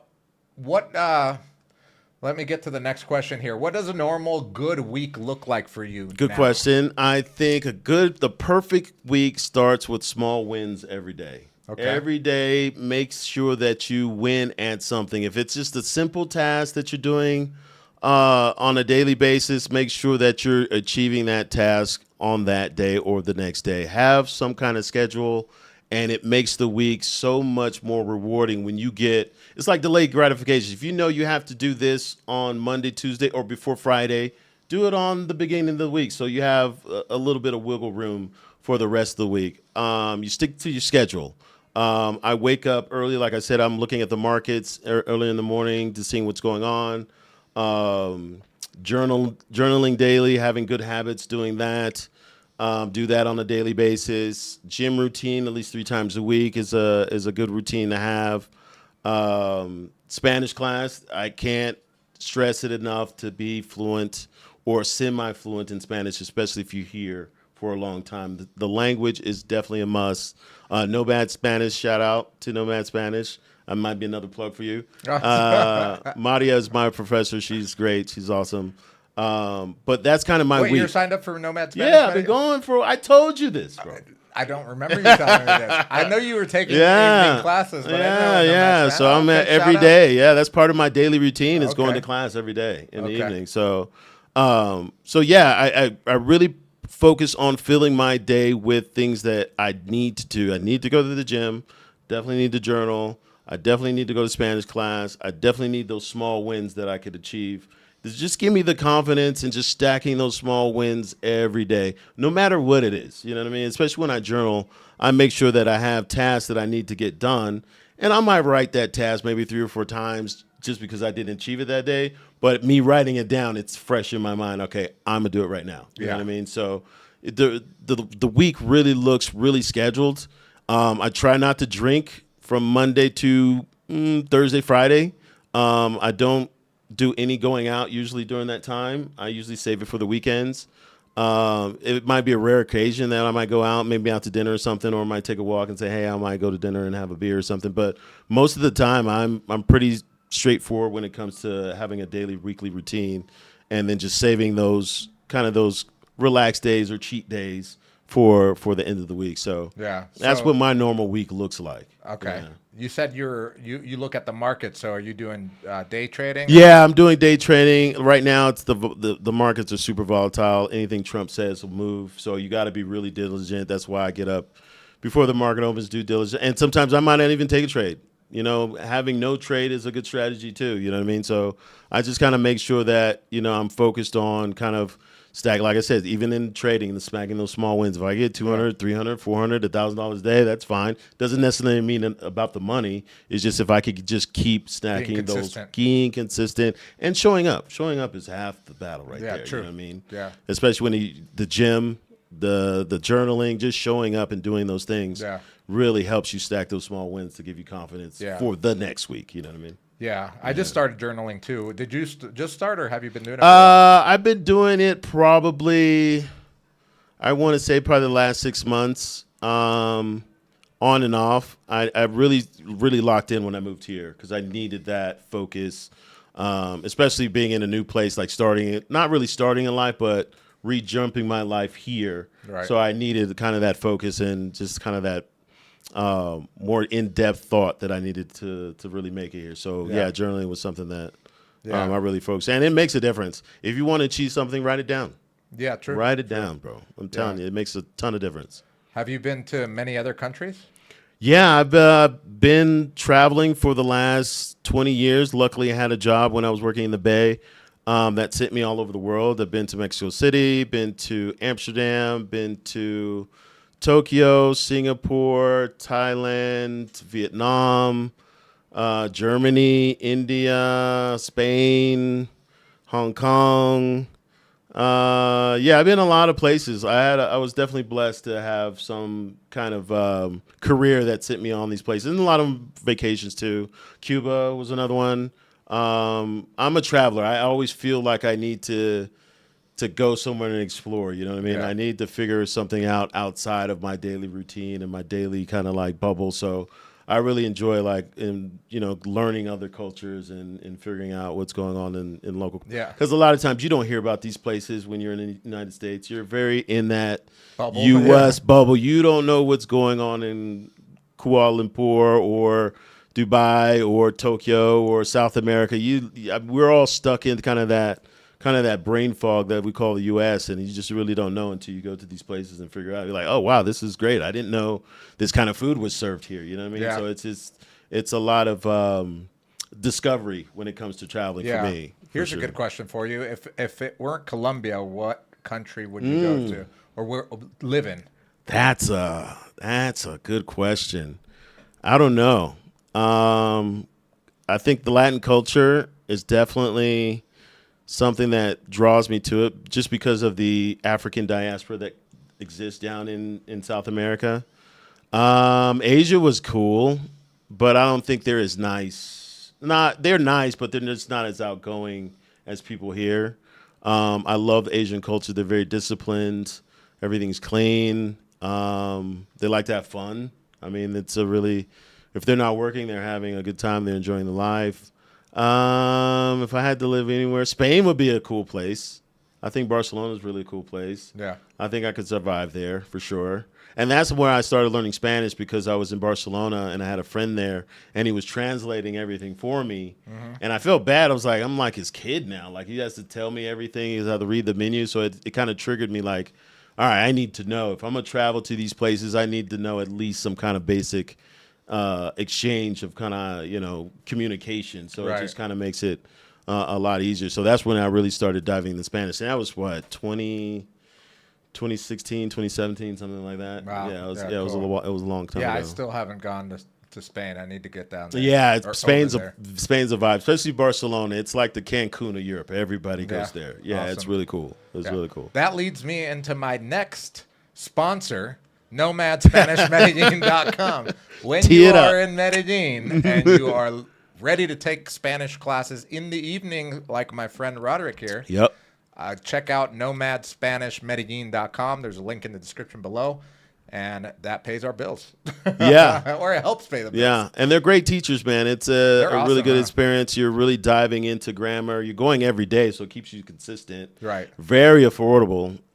Most of these teachers and private tutors, they want 3 times as much, depending on what level you are. We wanted to make it affordable for people to be able to learn Spanish down here and also enjoy their day and take it in the evening. Right. So if you want to do a week, I believe it's $85 for the entire week, 2 hours Monday through Friday. And then if you want to do the whole month, I think it's $300. So it's $300. Yeah, you get a discount if you do the 4 weeks. Yeah, it's in the price is in pesos, but the conversion comes out to it's about $300. Mm-hmm. Yeah. And it's worth it. It's worth it, especially if you're going to be down here for a long period of time. And also if you know that you're like the type of learner that learns in a group setting, a small group setting. Yeah. That's how I am. I learned French in a small group setting. Right. If I tried to do it on my own in front of the computer, it's hard. It's hard for me. That's the kind of learning. Yeah, it's you really have to immerse yourself and really have to absorb the language when somebody's talking to you, especially conversational. It's really hard to do it on like Duolingo or kind of flashcards or any of that. You need... Because people speak very fast here. You know what I mean? Do, yeah. In Spain, they speak very fast, too. I see a comment that's saying Spanish is hard to learn in Barcelona. Yes, it is. They're very rapid. But here, if you see 2 Colombians talking, sometimes you don't even know what the hell they're saying. Like it's very fast. So so if you're really diving into Spanish, I would definitely do the classes. Anything online, it gives you repetition and you'll learn like verbs, but you need conversation. It's so different. Quest asks, do you have to do it online? Or is it only in person? It's only in person. If you want to do online classes, I know the owner of SpanishFit.com, like fitness, SpanishFit.com. You could check them out. They're all online, and they're good. They're the same teachers that we use actually at Nomad Spanish, so they're good. Remy said something interesting. After 75 countries, I always get bored after 1 month. Only Medellin, I can stay longer. Wow, somehow. Look at that. Oh, that's not the first person that has told me that. I know. Yeah, I know. That's a common theme. It's very amongst common. A lot of people very that come down here that travel a lot too. They're like, this is a place where I can actually form a life. Yeah, absolutely. Interesting. Absolutely. Yeah. Franco, there's Francisco, my brother. He says, where's hi. he at? Franco, a.k.a. Little Andrew. What's up, my guy? He's in Bogota right now. Oh, is he? Yeah, enjoy that. A romantic getaway to Bogota with that's with beautiful. His wife. Newlywed, right? Newlywed, yeah. Awesome. Now let's talk about something important that a lot of people want to know about. What's that, Andrew? What do people want to know about? They want to know about your social life and your dating life. I think everybody wants to know about dating in Colombia for sure. Yeah. Everything on social media has just blown everything out of proportion. Yeah. Here, it's easy for me. I'm not a person that's just reaching out and trying to, line them up. You know what I mean? I'm very kind of cerebral with the way I, approach dating and all that. It's social life. I made relationships before I got here, which was important, with you and some other people that I know. I even made a relationship with the people that I bought the place from. So I see them on a regular basis. So building the social life was very, very easy for me. I'm a pretty outgoing person when I want to be. So it's easy for me to kind of make friends, especially if I have something in common with someone. I could definitely relate and carry a conversation, and I'm a good hang, so you know how it is. So it's really easy for me. The right social groups are key, I want to say. If you're into salsa, or if you're into playing pool, or if you're even a religious person, if you're somebody that, you could find a religious group, you could definitely find a community in those things that you could find in common. So a lot of those things are easy to find. It was easy for me. Dating, you got to take it slow here. It is a competition here. Social media steers a lot of people towards this way for dating, and I mean, for obvious reasons, the people here are beautiful. It's just the eye candy for days here. It's no doubt about it. But it's hard to manage if you get outside yourself. You know what I mean? If you figure out that money could buy you attention, people will go that route. And I've seen it's a lot of less friction. I've seen a lot of people fall for that, just leading with your money, which you don't necessarily have to do. You can have a good time without throwing your money, or even just not even communicating with a girl and just giving your phone and going back and forth with like Google Translate. I mean, you could get so far with that, but you have to really invest either in yourself, obviously, and kind of how you want to approach and who you want to meet. So it really takes a lot of time. There's a lot of competition here. It really is. There's a lot of people falling after. Social media is just painting us such a picture of, the dating of abundance. Like you could go out on a date with 3 or 4 girls a night, and you go do this and do that, and it's not realistic, and it's not real. You know what I mean? I think a lot of people confuse and use the word dating for, paying a hooker, basically. Right. An escort. Right. You're basically paying an escort to hang out with you. Exactly. You're getting the that girlfriend experience. That's not dating at all, because you're not. But when you watch these videos on YouTube or social media, and I've been here for 16 years, I can see a girl and pretty much know what neighborhood she comes from. Yeah. And you're like, based okay, on like tattoos, I know what's going on and what she dresses. Yeah. Neither of them speak each other's language. It's it's just like you could tell it's not that true. This is not a real not connection at all. here. Not they didn't at meet all. at the book club. Not at all. And usually there's a huge age gap, which is very popular here. You know what I mean? Yeah. Oh, that's a good question, actually. When did you? Because I know you were dating someone when I first met you. Mm-hmm. How did you meet that person, or how do you meet, like, let's say? I would say social apps definitely helped back then, but it wasn't the only way I was meeting people. I was meeting people in groups. It definitely did help me, but right now I think it's a little bit dangerous. There's a lot of precautions when it comes to like social apps. Like Tinder and all those things they're kind of trappy now, so it's not really a good source. Luckily, I spoke a little bit of Spanish, so I could communicate with people a little bit better, and I could actually ask questions and actually get to know that person and how they feel, and a lot of things weren't lost in translation, because that's a big hiccup too. You know what I mean? There's a lot of people that don't speak the language, and you don't really get to know that person in depth. So luckily for me, I knew a little bit of Spanish, so it made it a lot easier to connect with that person. Right.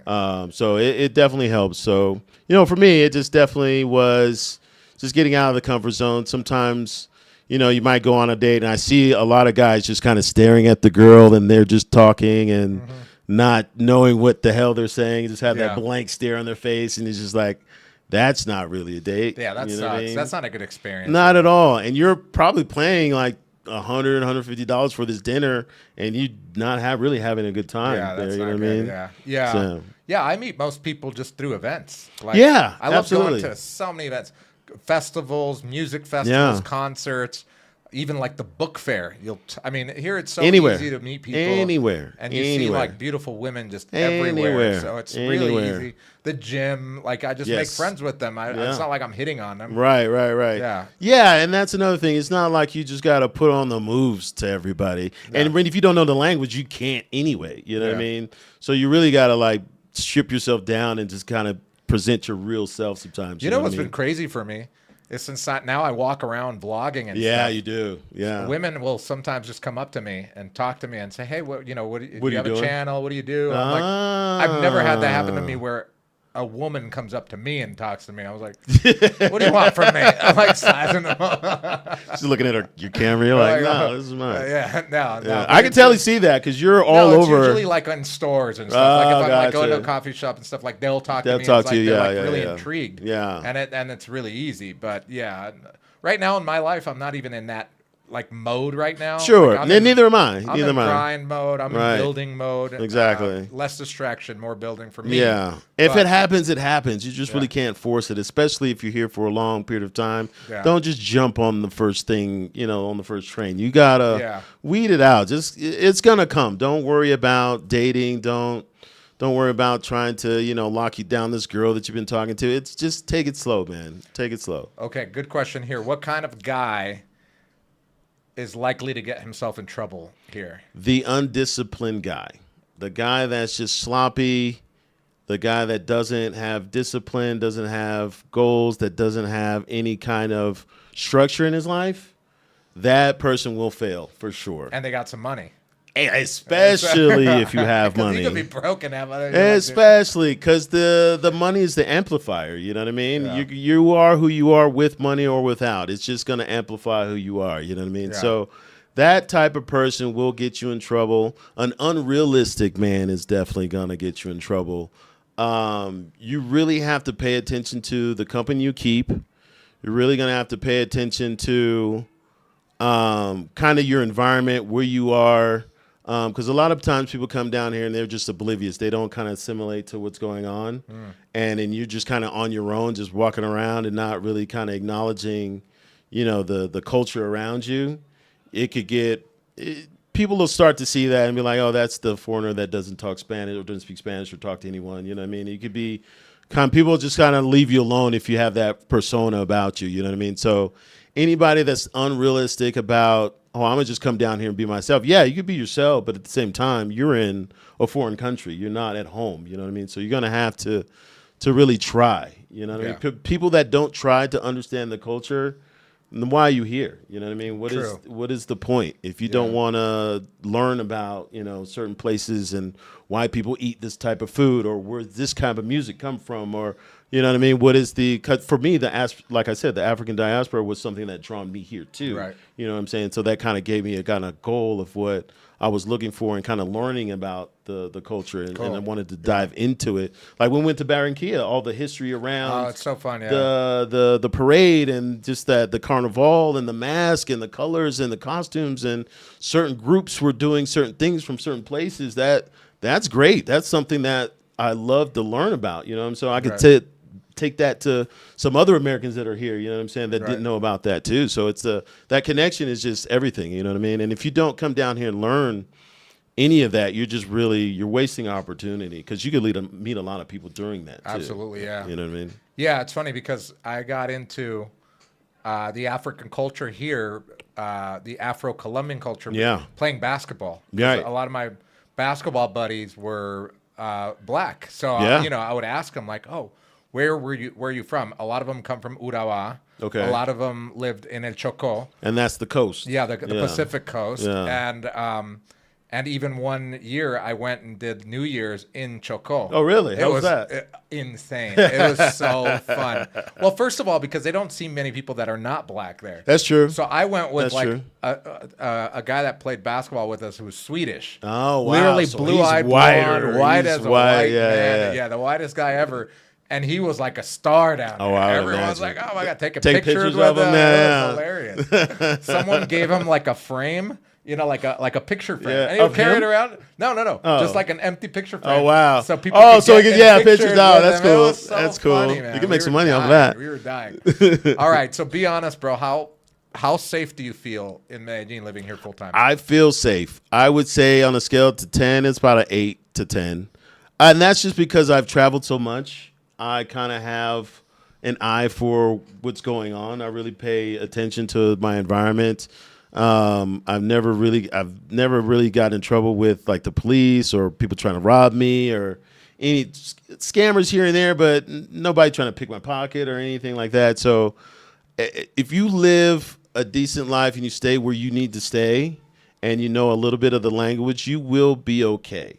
Now, Colombia is dangerous, and danger presents itself in a different way here. You know what I mean?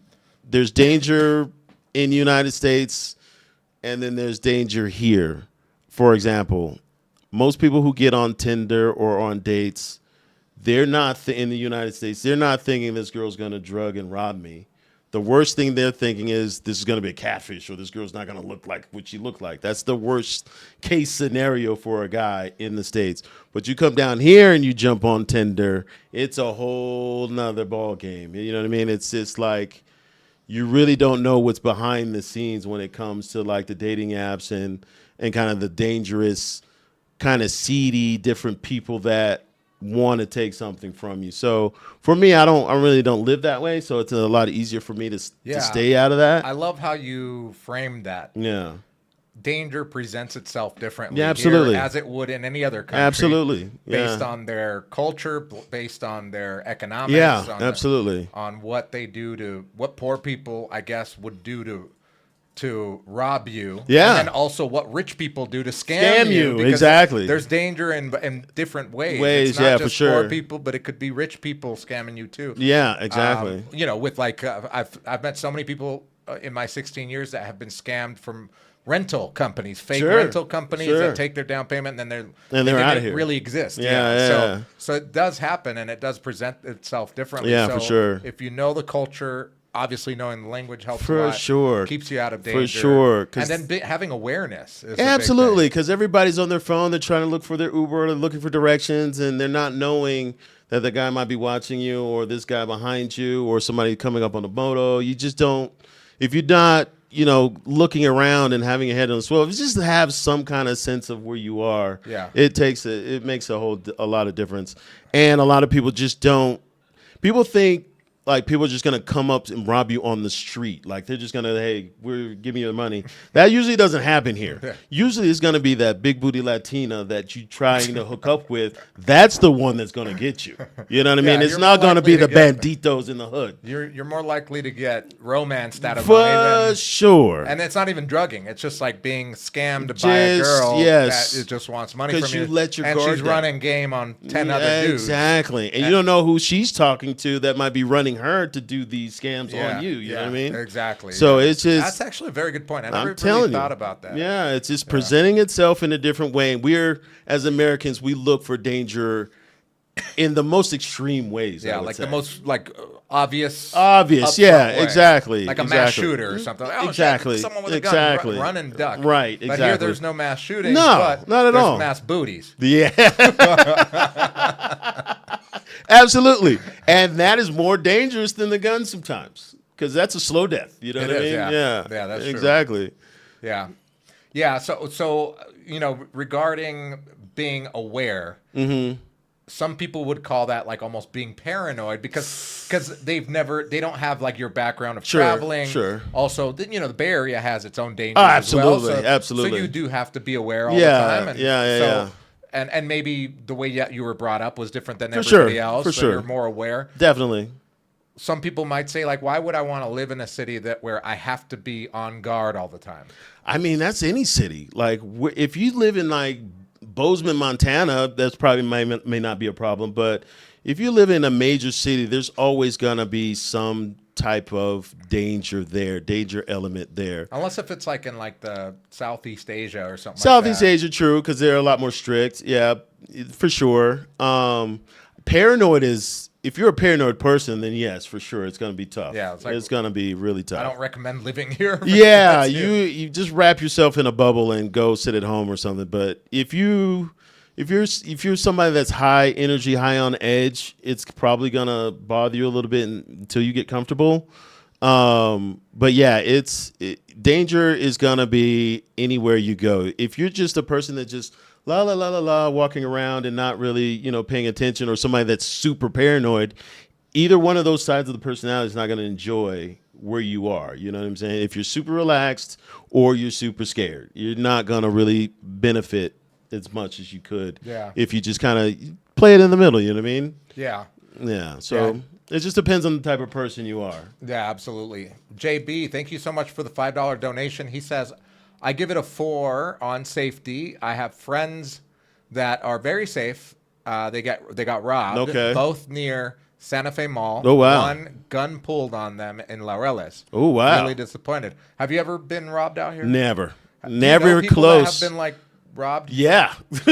A lot. I think they fit the same profile. Well, what's that? Kind of the loose cannon, like the undisciplined guy, the guy that's, in my person, some of the people that I know, they're just kind of just not aware of their surroundings, and they just really lose their sense of where they are or who they're with. You know what I mean? I've seen those kind of people for sure. Yeah, but it sounds like JB's situation was more of like a random. Yeah, I'm sure. Yeah, especially by Santa Fe. I wouldn't expect that to happen by Santa Fe and the Laureles too. That's odd. Yeah. Well, I could see Laureles gets hit a lot because they have more lower income neighborhoods adjacent to it. Sure. But in El Poblado, it's very hard for people from lower income neighborhoods to come and rob and then go across the city back to their neighborhood. True. Now with all the cameras and stuff. Back in the day, it was like 16 years ago, it was this neighborhood that I live in was actually like a hot spot for getting mugged, at 2 o'clock in the morning. Yeah, I could see that. I could totally see that. Because it was dark and stuff. But now with all the cameras and stuff, it's one of the safest neighborhoods. Right, exactly. Yeah, there's a lot of cameras. That's one thing Medellin has definitely got better on is like cameras. They could see you leave the city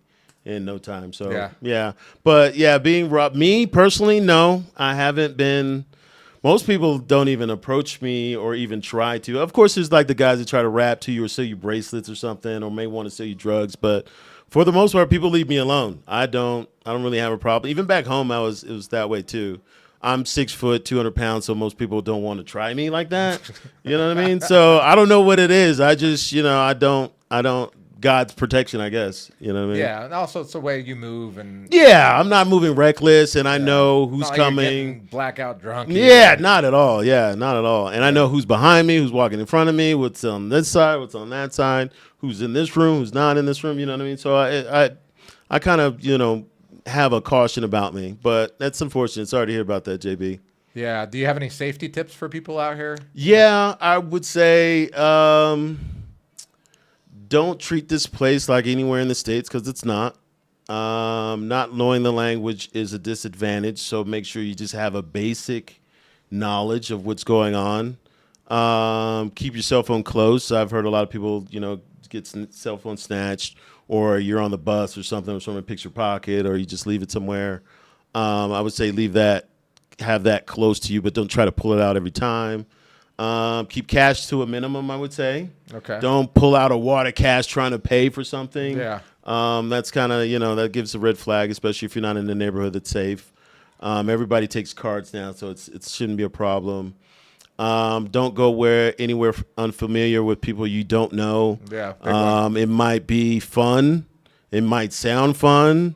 She might be feeling you, or you might have this group of guys that, that might want to take you somewhere and have a good time and see some other things. I would say, don't do that. Poblado is very safe, but I think there's a lot of traps here too. Yeah. That's where most people go wrong, is they think they're in the cradle of safety being in El Poblado and Provenza, but it can be just as dangerous as anywhere else. Right. I think, especially now that a lot of the news are broadcasting, a lot of more, scoping deaths and things of that nature, especially the young man that passed away not too long ago. Yeah, actually, Ches brings up a good point. He says, you look Colombian, but so did Eric Molina. He was a Spanish speaker. He was a Spanish speaker. Yep. He's from El Salvador. Right. And he could easily pass for Colombian. But he got unfortunately, because unfortunately I think he let his guard down. He did. Honestly, I don't think you have to have you should have your guard up. You should have your guard up, but the United States Colombian government should definitely be doing something about this. For sure. But if they haven't, and you've seen all this shit happen, you should now be like, okay, I'm not going to go to a club and meet random strangers and go after hours with them. And it's a poor kid. He just wanted to have a good time. You know what I mean, he was only here for a short amount of time. He was going to go back home to his family, and I just saw a video of him, like his body coming off the plane and all the United workers. Very sad, man. And just to think that guy was just here for 24 hours. Yeah, you know what I mean. It's really, really sad that he has to go home in a box, and it's just so it wasn't worth it. Anybody, it definitely can. Definitely can. At this point, it doesn't matter whether you're Colombian or not. You're a foreigner, right? Obviously, if you're a foreigner, you can fall easier into the trap, because Colombians, they know this. They're not. You don't. Some people will call them stupid for doing it. A lot of backlash online about that too. Yeah. And I look Dominican. A lot of people think I'm Dominican for some reason, especially when I say my name is Rodrigo. They're like, all right, we know who you are. So you got to pick your Spanish name, by the way, when you come down. Yes, my name in the United States is Roderick, but when I come down here, I'm Rodrigo. Yeah. Rodrigo. It makes it easy. Oliver. Okay, so let's get into the hard truth section here. Okay. What hard truth about Medellin do people not want to hear? It's not for everybody. Okay. It really isn't. Like you mentioned, if somebody's like anxious and very, adverse to danger, or just even doesn't have that kind of adventure spirit, it's probably not going to be fun. If you need a lot of people around you to really feel fulfilled, it's going to be a problem. You know what I mean? There's going to be some things that people are going to try to take from you, like if you wear a fancy watch or, and a fancy new iPhone. The new iPhones are what, $1,000, $1,500? Yeah. What is that to a family of four that live in Colombia? That's 3 times their wages. You know what I mean? So they're going to try to take every penny from you if you're not diligent about it. But the type of person that, that doesn't do well in being uncomfortable, it's probably going to be very hard. It's one of those things that drive people back home. And then you see them being online, Medellin's trash because of this happened and that happened. Not necessarily, it's just you didn't fit in with the environment. You know what I mean? It just makes It just makes a difference on the type of person you are. But yeah, I've seen people come and go here, and I know you have too. Yeah. True. The people they say they're coming down here and they have a great time, and they're living life, and it's great for a week or two, and then they kind of like fizzle out, and then want to go back home, trying to start over. So yeah, that's a hard truth. Not everybody succeeds out here, for sure. Okay. Yeah. What hard truth about the U.S. pushed you away? I think looking at myself 5 to 10 years from now, what would my life look like in the U.S.? Would it be better or will it be worse? And I think a lot of people are unsure about if it's going to be better. You know what I mean? So when you come to that decision or that kind of thought, you have to make a decision. You have to pick, okay, you're going to have to do something about this. You know what I mean? I can't wait. I'm 50. I can't wait, 5 to 10 years to be, I think I'll go next year. I can't do that. I don't have the time or luxury to do that. You know what I mean? That's a great point. You have to make a decision now because time is limited. We don't have next year, 5 years, 10 years. We might not even make it. So you have to really live your life the way you want to and figure out and see yourself 5, 10 years. What do you, in school, when they're like, what do you want to be when you grow up? Or how you see yourself 5, 10 years from now or 20 years? You really got to think about that when you're older, too. You know what I mean? Course. You really, I think even harder. Yeah, especially if you have a family. Time's limited. Yeah, for sure. Yeah, you know what? That just kind of motivated me right now because I have a dream of either having a finca. Okay. Right, where I can go outside of the city, right. Be more rural, have my own garden, a big yard, have a dog running around, maybe a couple animals, whatever, or maybe have both of these things would be ideal. Yeah, having a 4x4 type of sprinter van or souped up truck. To do like I can travel with across Southern California, South America, travel across. And I was thinking I could do it when Lorenzo's a little older. Sure, yeah. But what you're saying right now is very true. You've got to, I'm 46. Mm-hmm. If I don't do it now, when are you going to do it? Especially if you get older, your body doesn't really want to do all these hard things anymore. You're set in your ways too. You know what I mean? You're set in that. And one of the challenges that I give myself since I was 35 is doing something difficult almost every day, something that will challenge me physically, cognitively.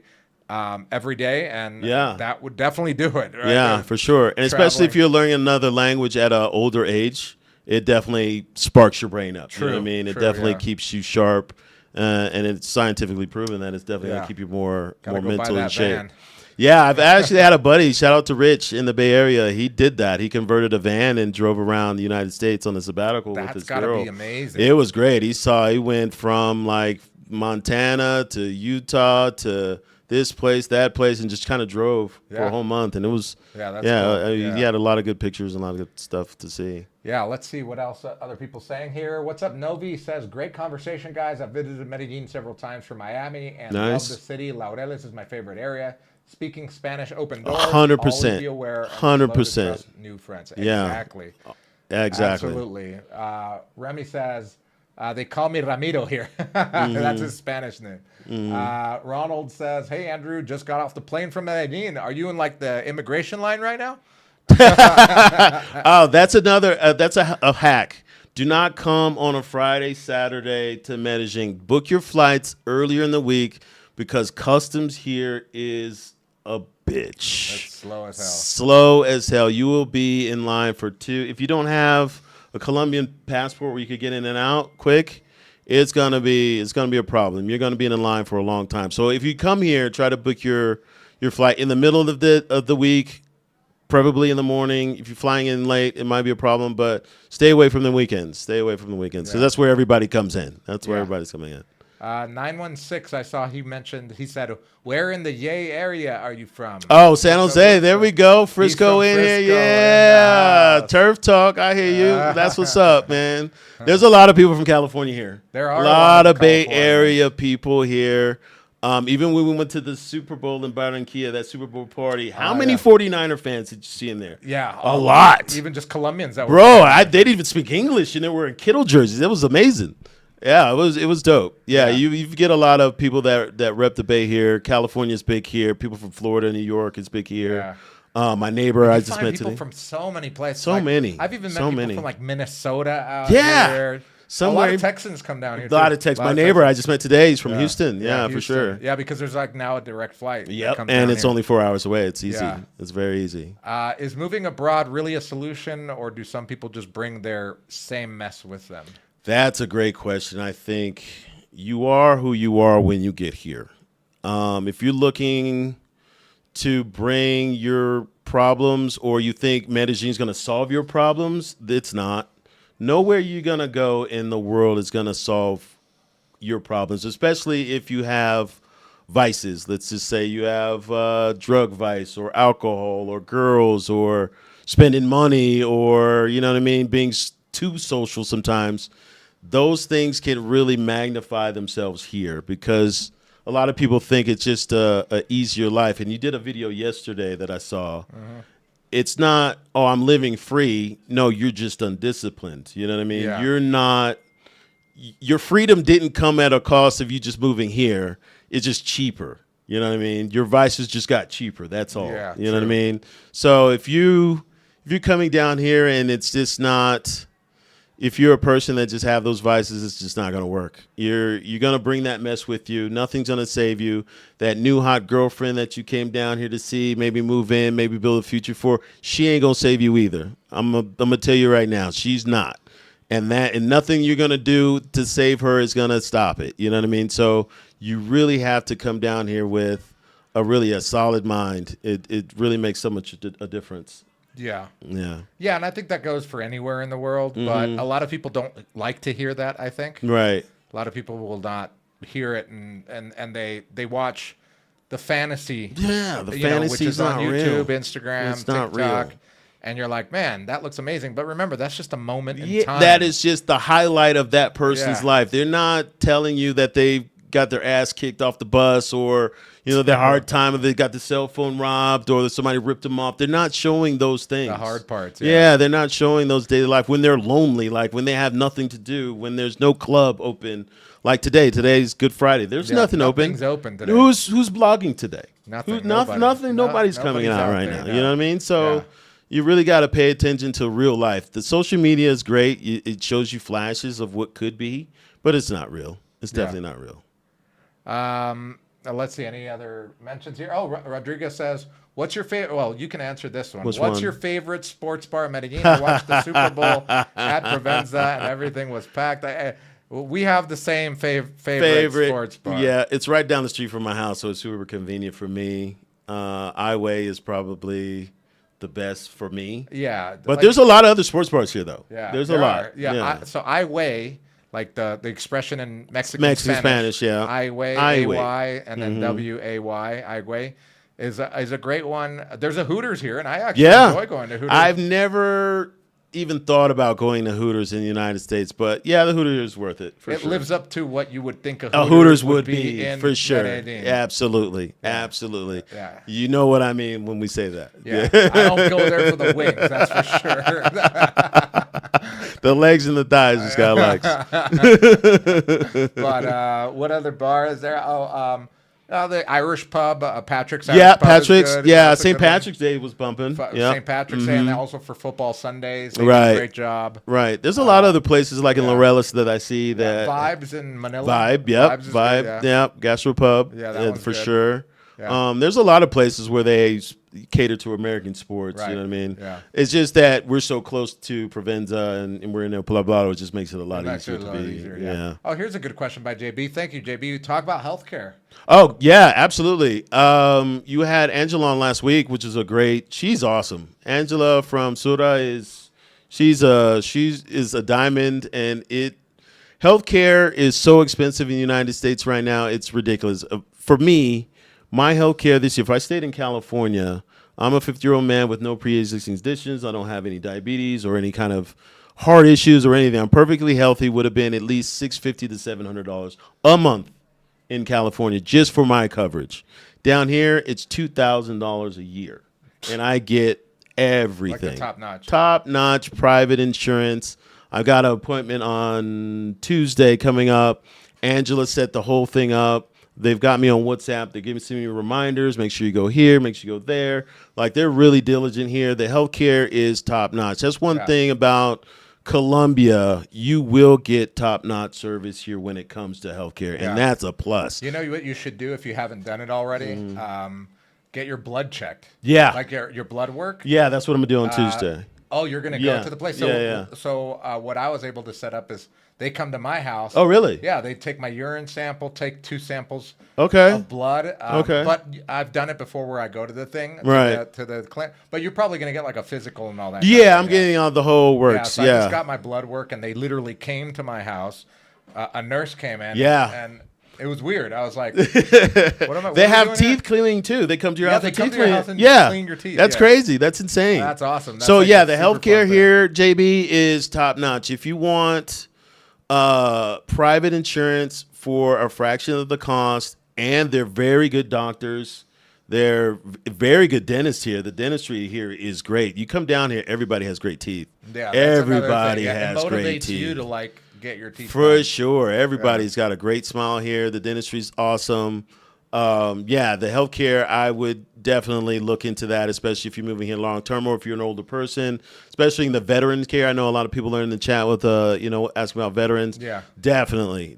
You will definitely be treated probably better here than the VA hospital in your town. No doubt about it. Yeah. What about, how do you deal with taxes in Colombia? I'm working with my attorney with that. The person that helped me purchase my property, they have a tax attorney that works for them, so you straighten that out. Taxes are definitely cheaper here than in California for sure.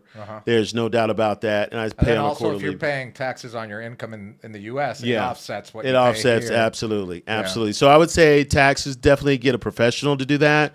It's definitely possible, but it's definitely cheaper. No, I don't know where who's that, Jason? Yeah, I don't know what states you're in, but I would definitely look into expat taxes and having a professional do that. I'm not an expert, so definitely look into that. It's definitely cheap though. Yeah, even out of pocket, Naz. If you go out of pocket here, it'll be a fraction of the cost of what you would pay in the United States for like a root canal. Oh, absolutely. Even veneers, Invisalign. Yep. A lot. Cheap. Yeah, definitely. Yeah. It's a lot. It's cheap compared to what it is in the United States. Yeah, sure. Absolutely. Yeah, awesome. Okay, what should they do before moving? What should someone do before moving here? If you really have your heart set on moving here, have a plan. I think it's very important to just come down here and have kind of some structure, like I said before, and figure out the small things. Once you move here, you don't think about, hey, how long does it take for an Amazon package to get here? Right. Or how can I get my mail from Washington? True. Or, banking, how is that going to work? The visa process, where to buy clothes, where to shop, you know what I mean? Those little things definitely add up, because once you get here, some people feel useless because they don't know, hey, how can I get a bank account? Or, I'm trying to get my package here from Florida. How can I get that? So figure out the small things. If you really have your heart dead set on coming here, you're going to have to, because those things are going to pop up for sure. True. Yeah, you're going to need some kind of banking or delivery service or something that's going to be different getting things here. So I would definitely concentrate on that and just plan it out. You know what I mean? Step by step. You're going to have to be diligent. If you're especially moving from the States, this is a different country, so you're going to have to figure out how things work. True. You know what I mean? Yeah, even the little small things like, how to get a local bank account. Absolutely. And if you can't get one, what are the alternatives? Right, exactly. Just little things like that I would figure out if I were going to another country to even just visit, really. Right. Like an extended visit, like a month or two. Exactly. I would definitely want to have like my ducks in a row. For sure. What should someone not do when they're coming to live here? I would say this is a great question. I pondered on this question for about 5 to 10 minutes.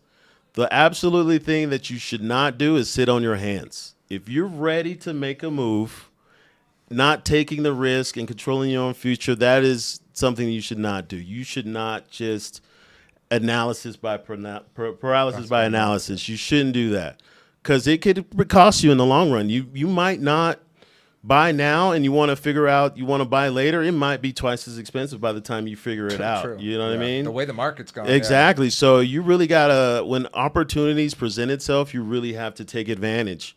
And like I did, I just figured it out. I was like, okay, I've really got to make a move here because I know things are going to change soon. So I just kind of got lucky and did it. You're going to have to be adventurous. You know what I mean? Things take time and courage to do some of the things. You have to step out on, on faith sometimes. You really gotta, you're not gonna know everything. You're not gonna figure things out right away. But there are people who are actually been on this journey that can help you, like you. You have been, a pillar in the community of bringing expats here, you know what I mean? And you know step by step what it takes.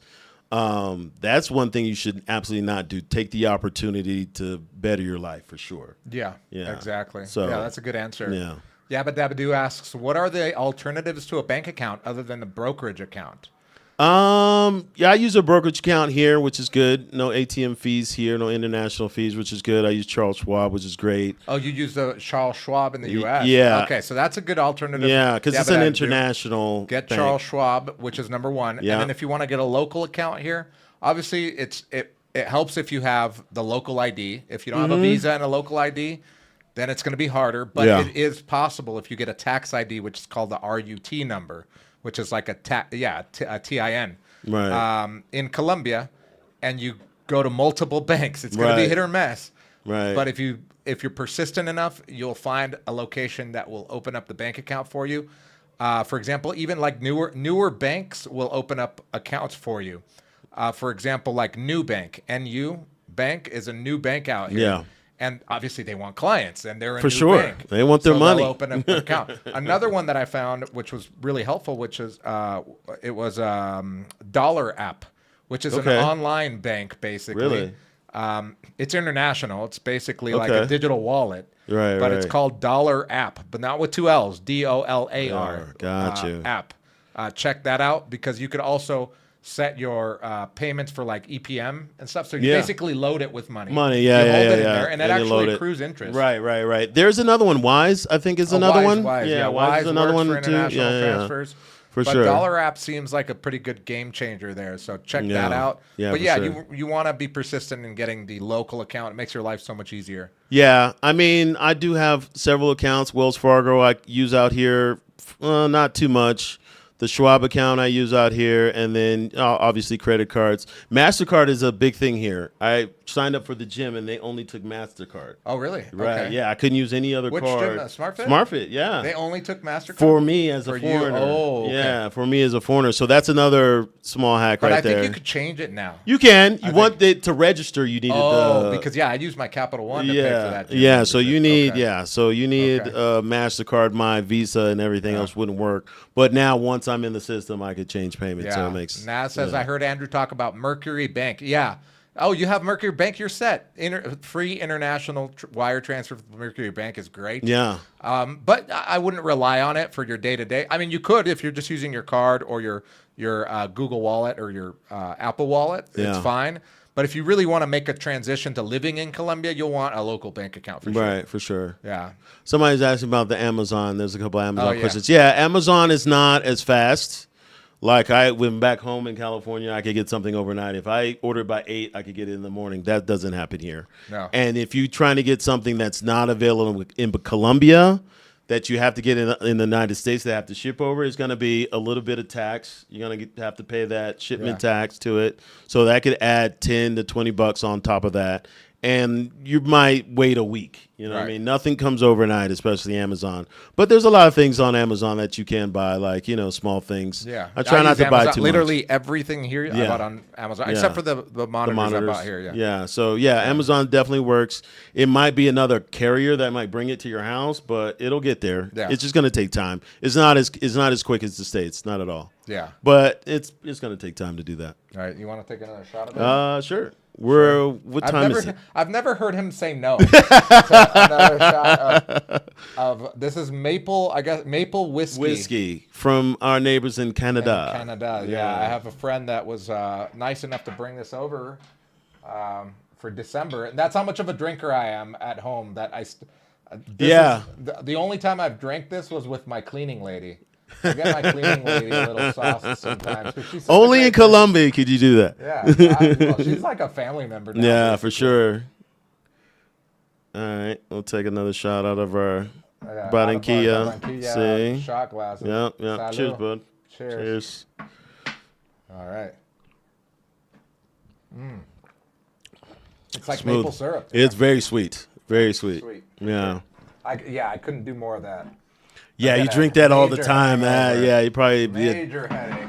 Diabetic too. That's just sugar all day. Yeah. So, what has moving to Medellin improved your life? If so, in what way? 100%. It definitely improved my life. Making meaningful connections here definitely helped. Like you said earlier, meeting people from all over the world here.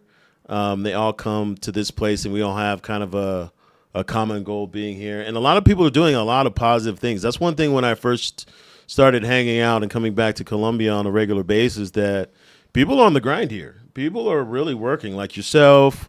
The people that I meet in some of the cafes, they're really setting up businesses and really scaling their businesses here. You know what I mean? A lot of people are with the Airbnb business and kind of the managing that stuff. You know what I mean? It's the digital marketing is really, really big here, and people are making really good career choices here. And it's really motivating to see that a lot of people are doing it on their own terms. You know what I mean? And that's very, very motivating. And then that's what I like to see. And that's what drove me here, was the entrepreneurship here. People are very entrepreneurial. Yeah, I think it attracts a certain type of personality. Right.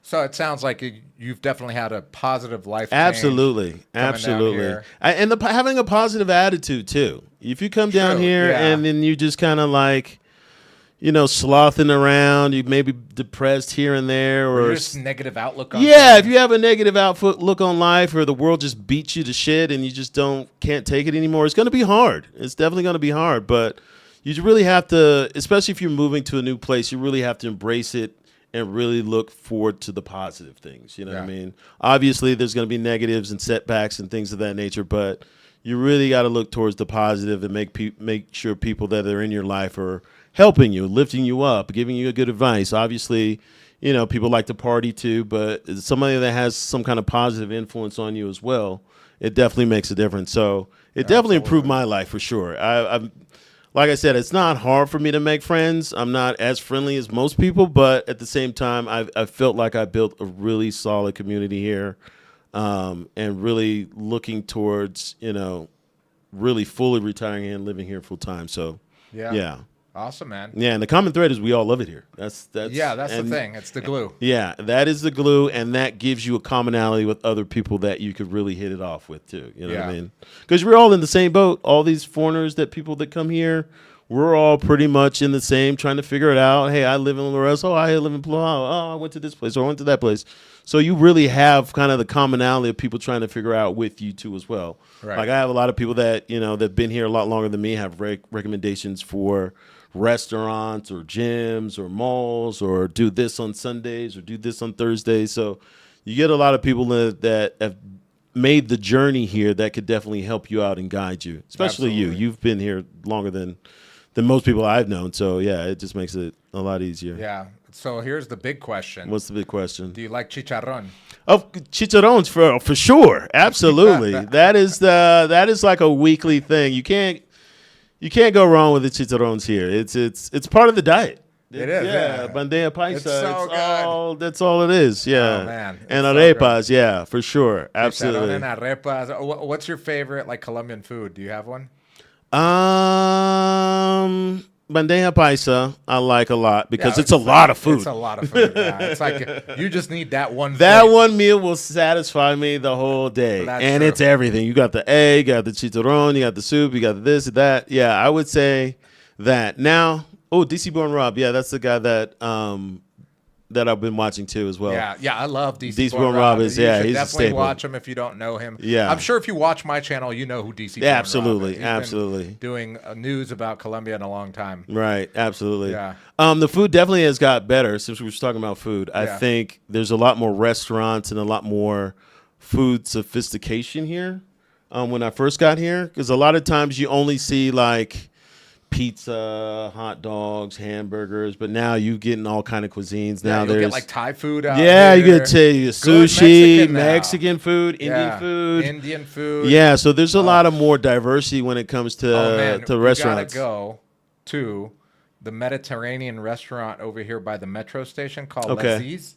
Oh, I think I've seen it. Oh, does it have a gate in front of it? Like it's like a little like strip mall. Okay. Yeah. And there's an Indian restaurant called Chapatli Halal. And then right next to it is Laziz Halal. Okay. And it's and you can order from both if you wanted to. Oh, nice. But they have like like the Mediterranean like meat platter and right. Yeah. The bread. Oh, it's authentic. Yeah. So I take my family there at least once a month. That's awesome. Because they love it. Yeah. It's awesome. Yeah, it's very food diverse here. There's a lot of great restaurants. Asalam. Yes, I've been to Asalam. Okay. The Arabic restaurant is so good. Yeah. It's like that's authentic. They've got the Arabic people cooking, and they don't got Colombians cooking back there. I'm sure they do, but the food is so good. Yeah. Yeah, sancocho is good. Patacones. I just learned about frisbee. Frisbee's big here. Yeah, see, I'm not like a big fried food person. Yeah, but like frisbee, frisbee is packed every day. Well, it's like KFC for Colombians. Yeah, it is. It is very reasonable. You get it does taste a little different than KFC. I don't know. I think it does too. Different. It hits different. Definitely. Yeah, definitely. I do my the roasted chicken. You know, the one that they have like the rotisserie. Yeah, that's my favorite. I do that at least once or twice a week. The roasted rotisserie chicken here is so good. It's so good, man. Yeah, so it's juicy. So simple. It is so good. They make it very with well. The potatoes in the arepa. That's all you need. Man. That's a meal right there. Which one's good? Cocorico. Cocorico, by the house. Yeah, I have one over there. Yeah. And then one on Calle 10. There's a new one. It's just called like chicken something. Really? But it's on Calle 10. You know where I used to live? Where Franco lives? Yeah. On that street, on the corner, there's a new place, a new chicken place there. Oh, you talking about the chicken and waffle place? No, catty corner from. Oh, okay. I haven't had that chicken waffle place. It's good. It's very good. Tried it? Yeah, I tried it. Yeah, they got a good chicken sandwich. It's really good. Oh, I'll have to try it. It's the chicken sandwich with the waffle as the bun. See, I'm not a chicken. I'm not a deep It's sweet too, it's like weird, but it's still good. I wouldn't go out of my I don't way like to chicken get and waffles, to be honest with you. I'd rather have the waffle or the chicken, not together. But yeah, it's pretty good. The fries are awesome too. I'll have to try it. Yeah, it's a good try. It's a nice place. Yeah.